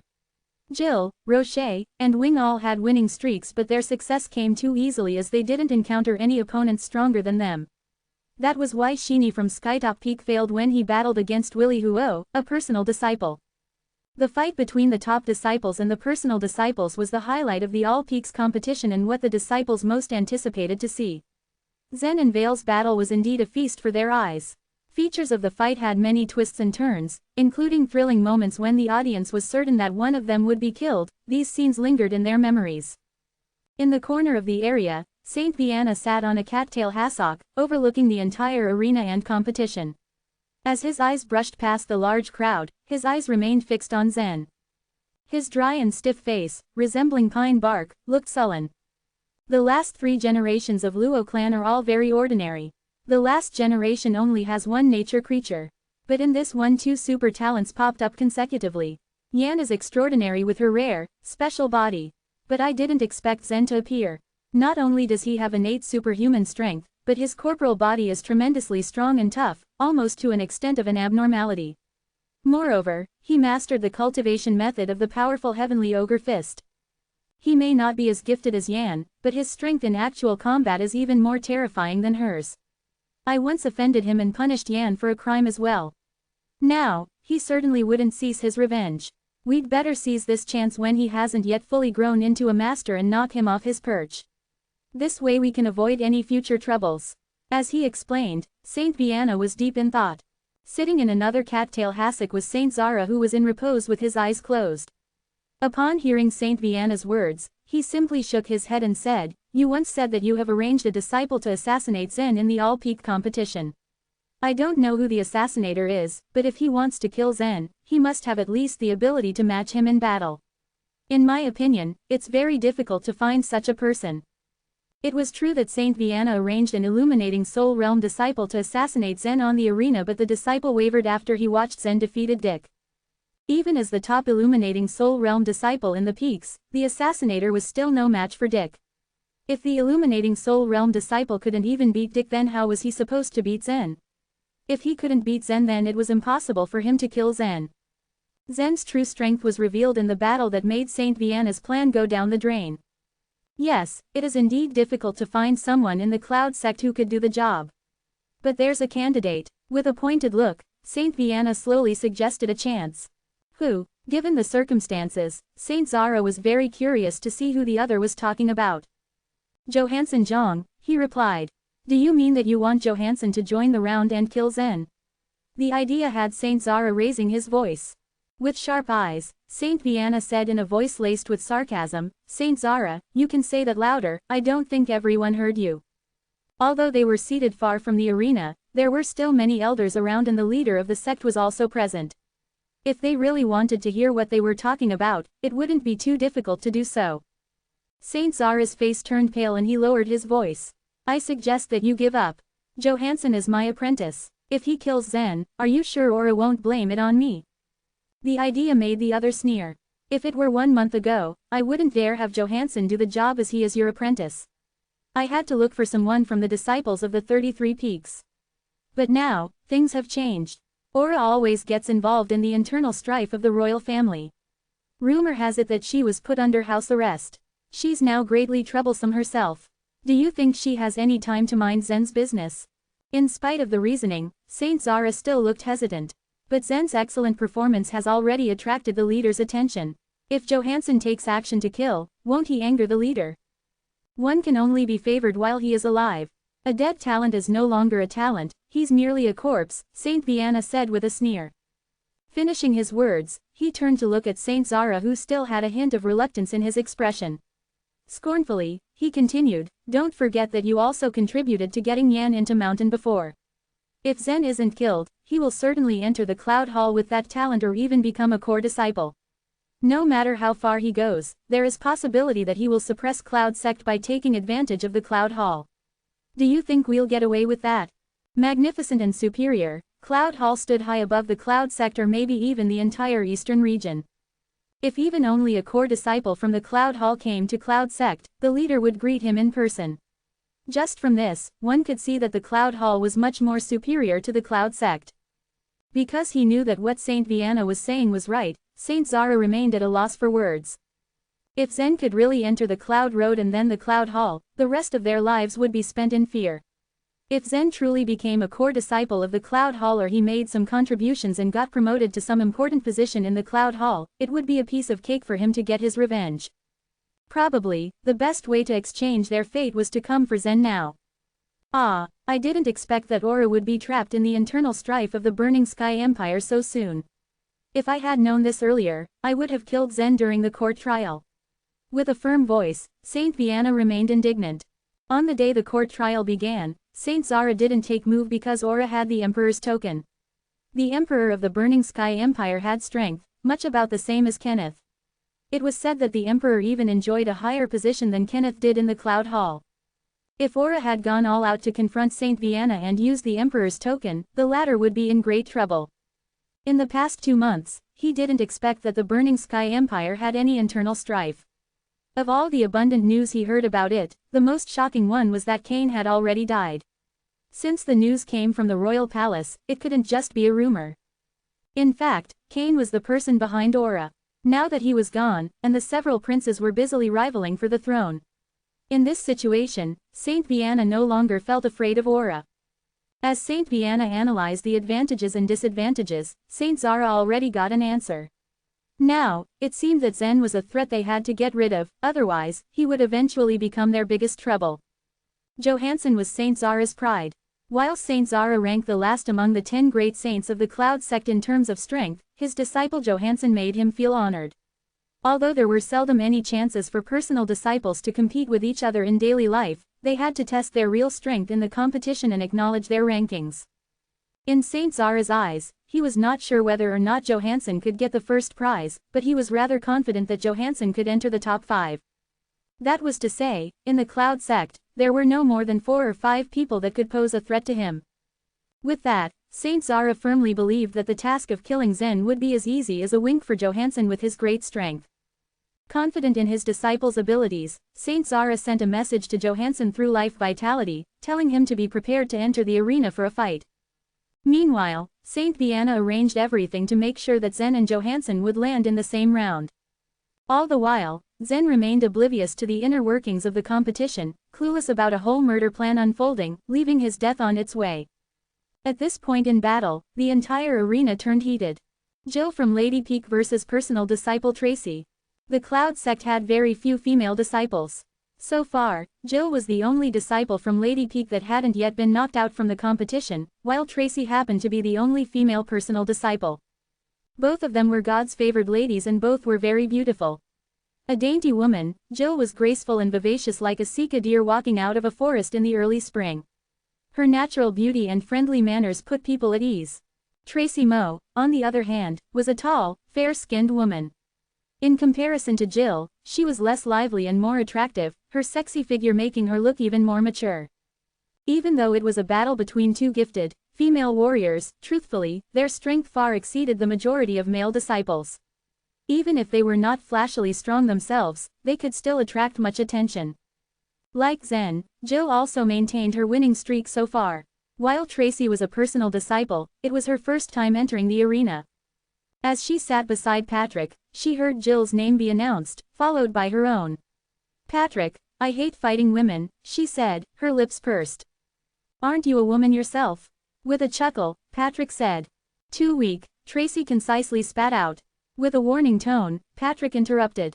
"Jill is not weak. You don't know how many strong disciples lost to her. You'll regret it if you take her lightly." The comment made Tracy's lip curl as her expression turned disdainful. With a sneer, she said, "Patrick, the strong disciples you mentioned are only rubbish among the 33 peaks. You hateful hypocrite. Obviously, their strength isn't worth mentioning, and I know you thought of them the same as I did. Yet you still referred to them as powerful ones. Did you say that intentionally to hint that you are a lot better than them? Let's just drop it. Since Jill is really so strong, then I'll end her winning streak now. I wonder how strong I will be if I defeat her." Finishing her words, Tracy walked towards the arena with grace and ladylike steps. Having been mocked by Tracy, Patrick smiled helplessly and continued to sit in meditation, his eyes remaining shut. Chapter 258, All Yours. Jill and Tracy stood in the center of the field and attracted every eye in the auditorium. Murmurs could be heard from the male disciples. Both Jill and Tracy were as beautiful as fairies, but efficient and deadly, which was why all eyes were on them in this match. "Who do you think will win?" "Maybe Tracy. Anyway, she's a personal disciple, and she's older." "Huh, who cares? I hope they will go toe-to-toe in the fight. They had better really get savage and tear their clothes when they fight. I'd love to see one of these chicks half-naked." The males got excited and made crude comments when they talked about women, not even bothering to lower their voices. Those dreadful comments carried themselves into the ears of the 2 girls. Jill only replied with a tilt of her head and an angry glare, but Tracy, who had a much worse temper, wouldn't let it go that easily. Although most disciples from the 33 peaks didn't know Tracy very well, she was well known among the personal disciples for her cruel techniques, and a more violent temper than a man. If someone treated her as the inexperienced and innocent girl she appeared to be, he would definitely regret it. Tracy slowly walked to the edge of the field and jumped off the stage. Wait, why did she leave the stage? Where's she going? Isn't a fighter forbidden to leave the field before the competition is done? Is she surrendering? Oh garbage, I think you're in trouble, Vass. She's flaunting all the rules, and headed this way. We were too loud. They all watched as Tracy walked towards the crowd from Drizzle Peak. The one who made the worst comment was Bass Chin, an inner disciple who ranked 6th in the Drizzle Peak. Tracy stopped in front of him, giving him an icy cold gaze. She stared at him for several seconds and suddenly smiled mirthlessly. Her beautiful silhouette added to the temptation in her bright grin. She asked, "You want to see my body?" Though Bass had a big mouth, he wasn't an idiot. Tracy was smiling at him like an old friend, but he was well aware she was furious inside. Bass was among the worst behaved ones in the All Peaks competition. He had lost 7 fights while winning only 1, and he had been knocked out quickly, well before the group games were done that day. He liked to talk a lot, but now he was scared silent. Tracy meant business. He totally understood that he was courting death if he admitted it, so he shook his head vehemently and stammered, "And no. You don't understand. That wasn't me." But Tracy turned a deaf ear to his words and continued with the same smile. "Well, it's not impossible." What? All the disciples around them couldn't believe their ears. Was she serious? "All you need to do is to gouge your eyes out afterward," Tracy added. When they heard her words, the crowd felt their hearts sink with fear. They knew that she wasn't kidding. "And no, please." Bass kept shaking his head. "No." Tracy laughed and said, "As you wish. You don't have to gouge your eyes out. You said those words with your mouth, anyway, so I want your tongue instead." Bass paled at her words. He looked at Master Wen, trying to get him to say something to stop this. Master Wen gave a grimace of annoyance. He resented Bass because this troublesome disciple not only shamed the Drizzle Peak with his poor performance but also irritated Tracy with his loose lips. Nonetheless, he felt that it was excessive to cut Bass's tongue out. What a cruel girl, he thought to himself. As the master in charge of the disciples from Drizzle Peak, he wanted to save face and stop Tracy from hurting his disciple. He stepped forward and said, "Tracy, this is all his fault. He shouldn't have said anything like that.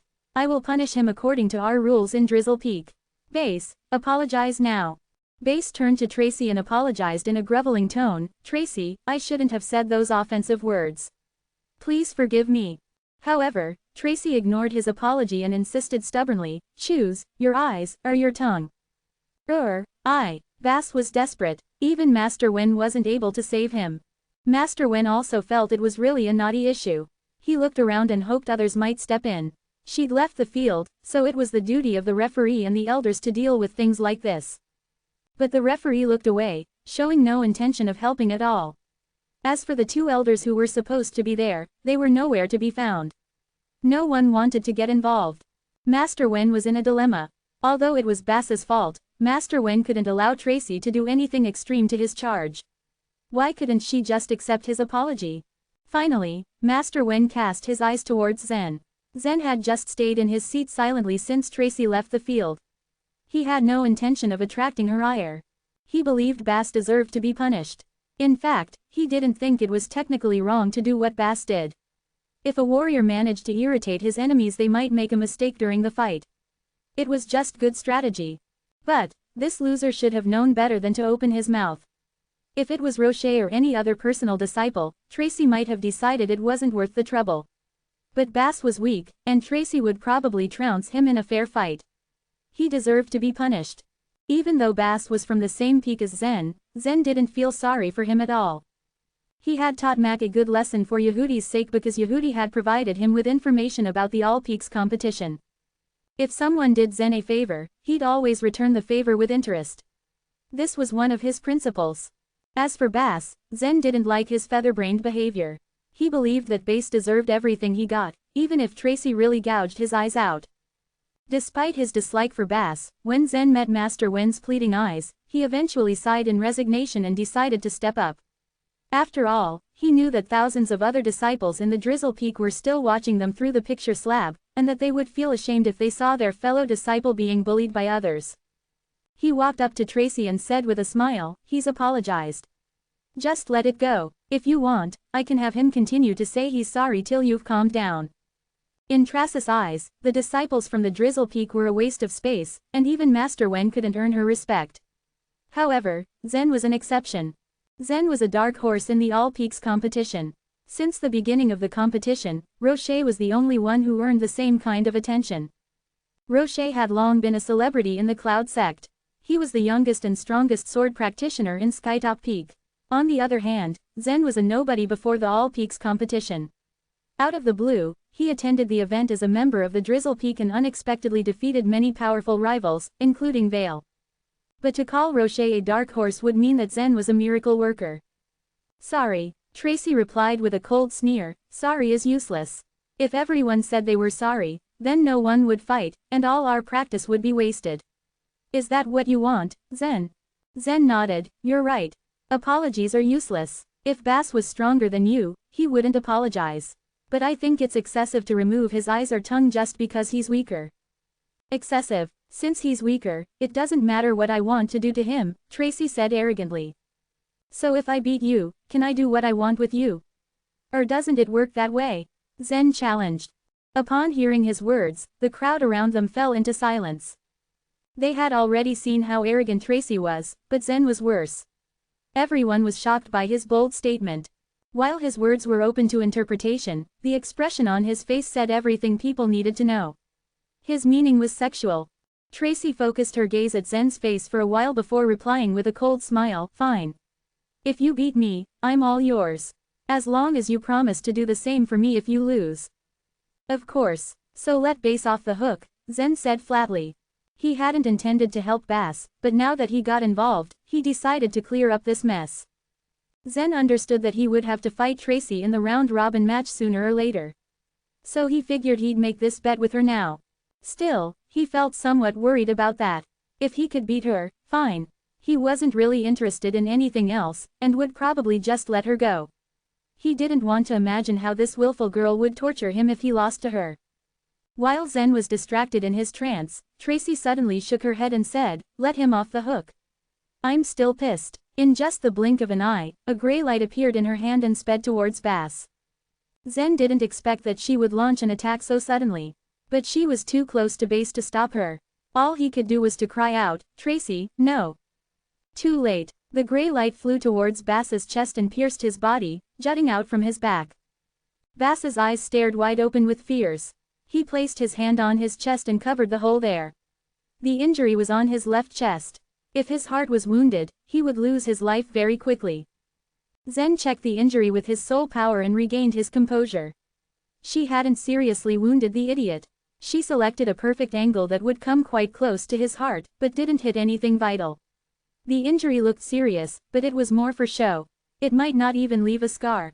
He bled, to be sure. Not only that, he was in great pain. So this was her punishment for Bass's offense. After giving vent to her fury, Tracy turned on her heel and returned to the field, a smile on her face. Chapter 259, Jill vs. Tracy. When Tracy and Jill were standing in the battle ring, many disciples taunted them besides Bass. The majority of male disciples from the 33 Peaks would always talk like that as they considered women to be inferior. Why did Tracy only punish Bass that fiercely? Simply because she had figured that Zen would stop her. With Zen's increasingly fantastic performance in the ring, Tracy's interest in him grew. Eventually, she thought that carving 2 holes in Zen's body would no longer be enough for her. And so, she came up with this crazy solution. Well, if I defeat Zen, how should I punish him? Tracy thought as she walked. According to the rules, if Tracy left the ring randomly, the referees would declare her as the loser of the match. However, Cloud Sect was biased toward personal disciples including Tracy. In addition, she had a powerful background. The referees would never take the risk of humiliating her. Irritating Tracy would only bring them bad luck. Thus, spontaneously, they pretended not to see her leave. Jill had been waiting in the ring for a long time. She was an obedient girl who rarely lost her temper, and she was kind to people. Earlier, when the male disciples talked nonsense, she was offended, but based on her character, she didn't think of doing a cruel thing for revenge as Tracy had done. After walking past Jill, Tracy cast an indifferent glance at her opponent. Then she shook her head and said confidently, "You have strong talent and strength, but you're not my equal." "Why?" Jill lifted her chin in defiance. Disobedience reflected in her expression as she spoke with Tracy. "From your expression, I can see that you're not ruthless enough, especially for men," Tracy said with a faint smile. "If you can't be ruthless, you're not my equal as an opponent." Jill raised her eyebrows and said sharply, "Are you sure I am not your equal? I may not be ruthless toward men. However, that does not imply that I am not ruthless toward women." "You can be ruthless with women," Tracy repeated. Her smile grew wider. "I don't believe you." "Well, you can try and see if it's true," Jill said scornfully. Simultaneously, she flipped the delicate little jade sword in her hand. Jill's martial arts style was dexterous and quick. Although the killing spirit of her sword was not strong, Jill could quickly and easily break her opponent's defense. In almost every match, she had landed the jade sword against her opponent's neck and won the match. Now that she was facing Tracy, a powerful personal female disciple, Jill knew that she couldn't hold back and had to do her best. Before Tracy could react, Jill launched a fierce attack by using her special weapon. Just as Jill had said, she could be ruthless to women. "Flower Lady Sword," Jill cried. Meanwhile, she took a step forward and brandished the sword. Immediately, a few streaks of life vitality were condensed and transformed into various kinds of flowers, which soon blended with her Flower Lady Sword. After taking a deep breath, Jill moved nimbly as she headed toward Tracy. Also, 100 attacks launched by Jill's sword in a short period were flying toward Tracy. Jill was a serious girl. She was not only talented, but she also practiced extremely hard. To improve her swordplay skills, every day from early morning to sunset, she would practice, regardless of whether it was spring, summer, autumn or winter. Every day, she repeated the same actions.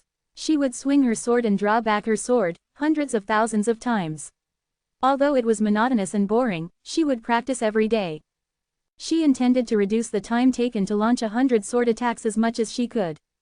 At the beginning of her practice sessions, the time that Jill needed to launch 100 sword attacks was 5 minutes. The effort taken would also leave her body drenched in sweat.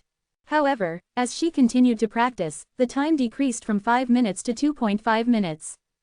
Later, it was reduced to the time for 50 breaths and then for 40 breaths. And now, Jill only needed the time for 3 breaths. What would the time for 3 breaths mean to her? Within the time taken for each breath, Jill would have to launch over 30 sword attacks. The sight was scary indeed. The moment Jill raised her sword, most people saw a few sword shadows. Each of the sword shadows was accompanied by all kinds of flowers, peony, chrysanthemum, camellia, and so on. Considering the number of swords and their speed, it would be challenging for any opponent to elude them. If a person with weak martial arts were to be stabbed by the sword, they would die on the spot. But Jill was fighting Tracy. She was a woman indeed, but she also had special skills and could not be underestimated. As soon as Tracy waved her hand, a weapon appeared, and then, innumerable blue-gray sharp shadows flew out of her hand. Ding, ding, ding. The crisp sound of weapons colliding with each other filled the arena.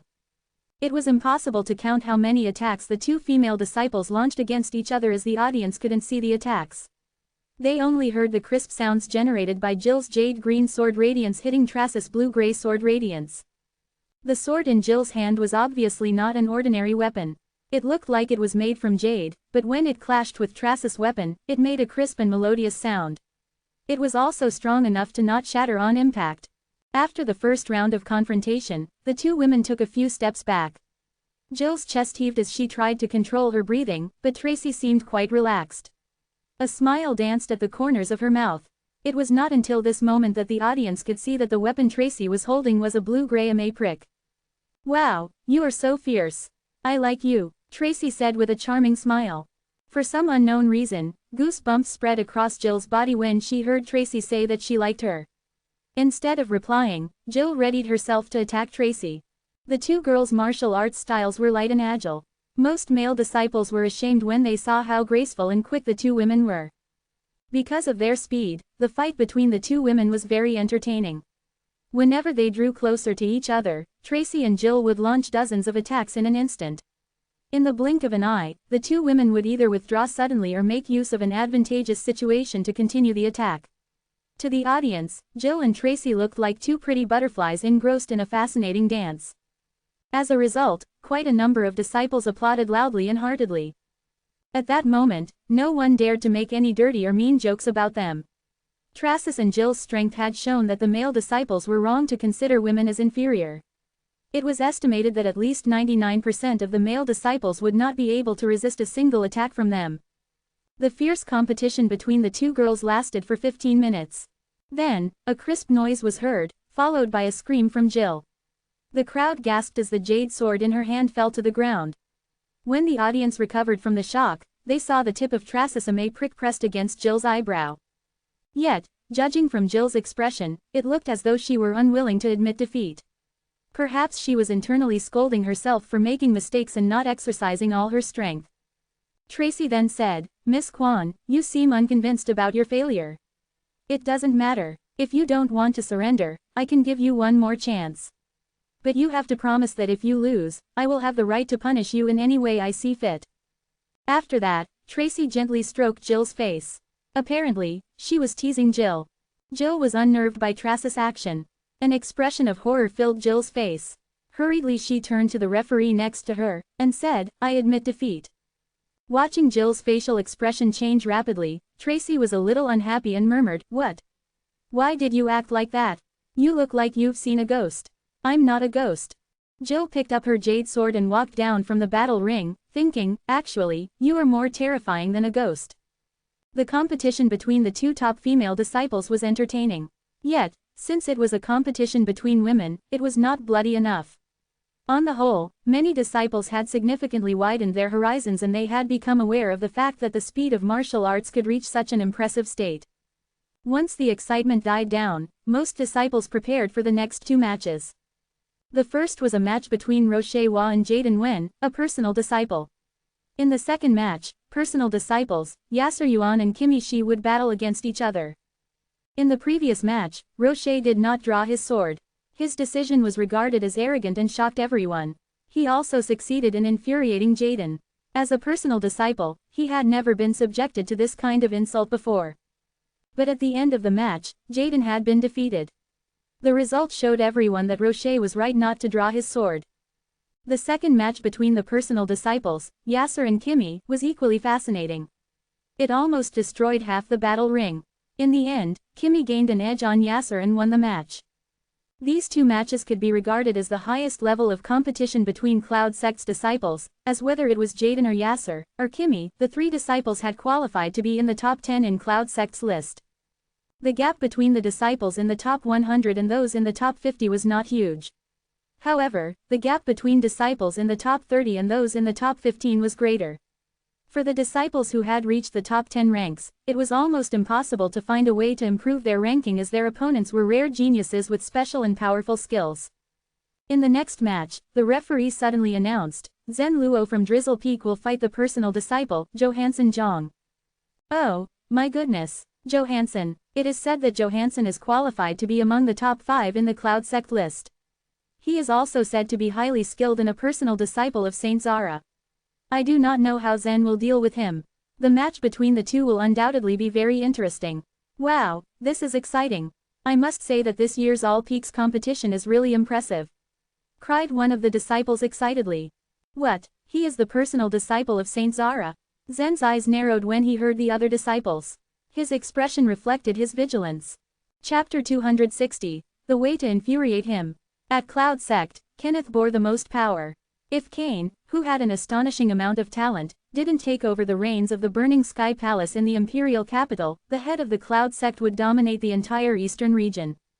The vice leader held the second highest amount of power. The elders were next in the hierarchy, followed by the saints. In truth, the power that a saint was granted depended a lot on his age. If their talents weren't good enough, they would remain stuck at the Cloud Sect. The exalted Cloud Hall had no interest in admitting those of mediocre talent. In the past, Zhen had had conflicts with the saints. At the court trial that day, it was Saint Zara who had conducted the trial on him. Naturally, Zhen was more alert now, knowing that his opponent was Saint Zara's disciple. Johansson didn't wear the purple robe of the personal disciple. Instead, he had donned a solid black coat. He was dark-skinned and thin, and he stood opposite Zhen like a weak child, with no apparent momentum emanating from his person. If the crowd didn't know that he was, in fact, Johansson, they would dismiss him as a frail student on appearance alone. The inconspicuous boy did not look like the top disciple of Cloud Sect that he was. Everybody had the momentum. For instance, a child had a childish momentum, a general had an executioner's momentum, while a scholar had a civilized momentum. The momentum was on display for everyone at any given space or time. The momentum of the ordinary, however, was not as eye-catching as that of the warrior. It depended on the human's blood and vitality. After cultivation, warriors usually showed signs of bearing stronger vitality than ordinary people. They could be as tough as bulls, and thus exuded stronger momentum. But Johansson could restrain his momentum. Apparently, he knew the secret to conceal it. Stepping on the competition field, Zhen summoned life vitality to his body. He was not afraid of those who appeared to be tough outwardly, but were timid inside, such as Vale. Zhen could see through Vale immediately. But this Johansson, he appeared to be a mystery. Just as the referee declared the battle open, Johansson laughed, the voice hollow and strange. Without another word, he began the fight. Black life vitality spread across his body continually, flowing behind him like ribbons of broken fabric as he moved. Floating in the air, he looked like a ghost. As Johansson flew around Zen, the black shadows remained behind, still in midair. The shadows were different from Zen's demonic phantoms which acted like silhouettes. The black shadows, on the other hand, were similar to Johansson's own body, as if each of them was a duplicated figure of him. The life vitality avatar has donned the shape of his body. The cultivation method he has practiced seems to be either of illusion or assassination, Zen reflected, realizing that he knew what Johansson intended to do.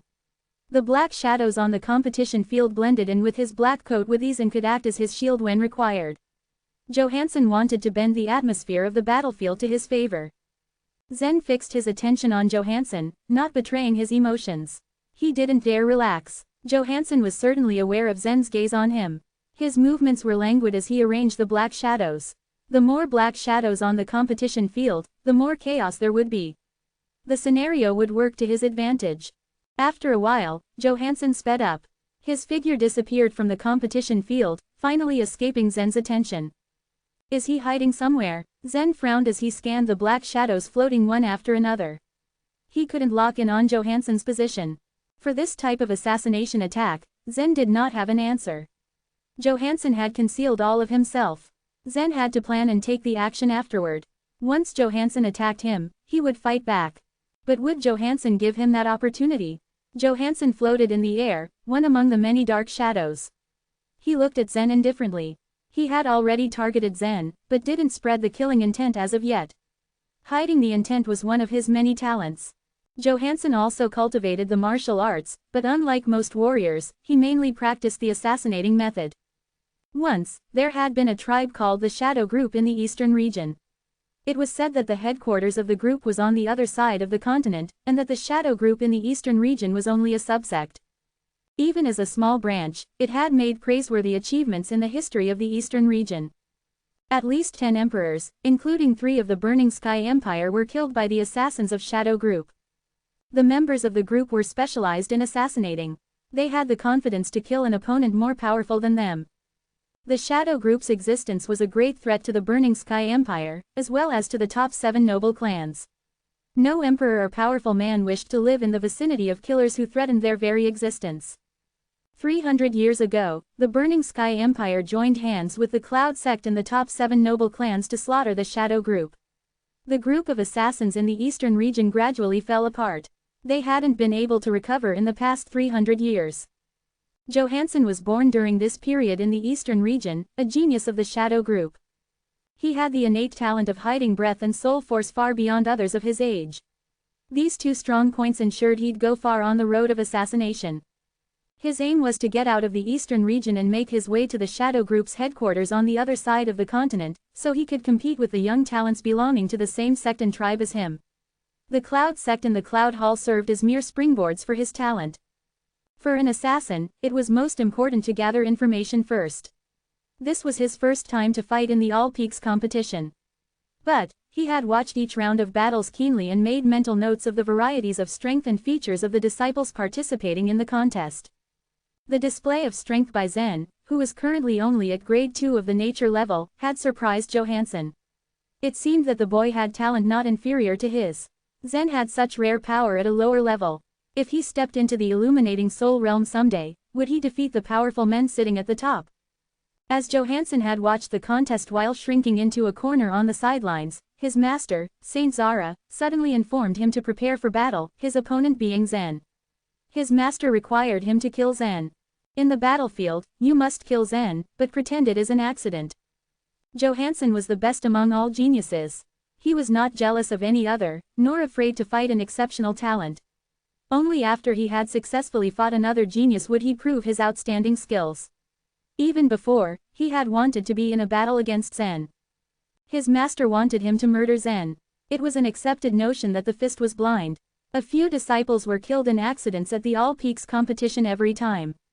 However, nobody dared to kill an opponent on the competition field brazenly. His master's proposal excited Johansson. The idea of killing a genius made him smile inwardly, and he accepted the order calmly. In conceit, he thought he would kill Zen in an instant. Zen was like his prey. Johansson wanted to trap the prey, watch as he squirmed and struggled in vain, see the fear take over his face before he died of regret. He wanted to overpower Zen completely. The black shadows were his shadow-killing array, a network of traps set up by him. But the expression on Zen's face made Johansson unhappy. Being trapped, Zen should be fearful.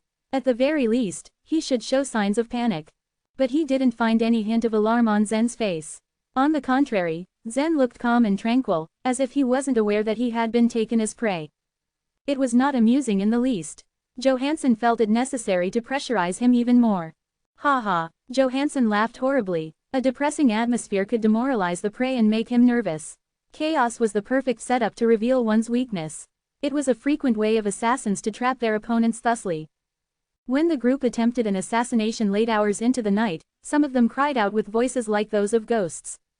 The restless prey was too dumbfounded to react intelligibly, and it was a sure-shot kill within mere seconds. As Johansson burst into peals of cold laughter, the dark shadows laughed along with him. One could not grasp his location from the sounds. "So you can laugh? I thought you were dumb."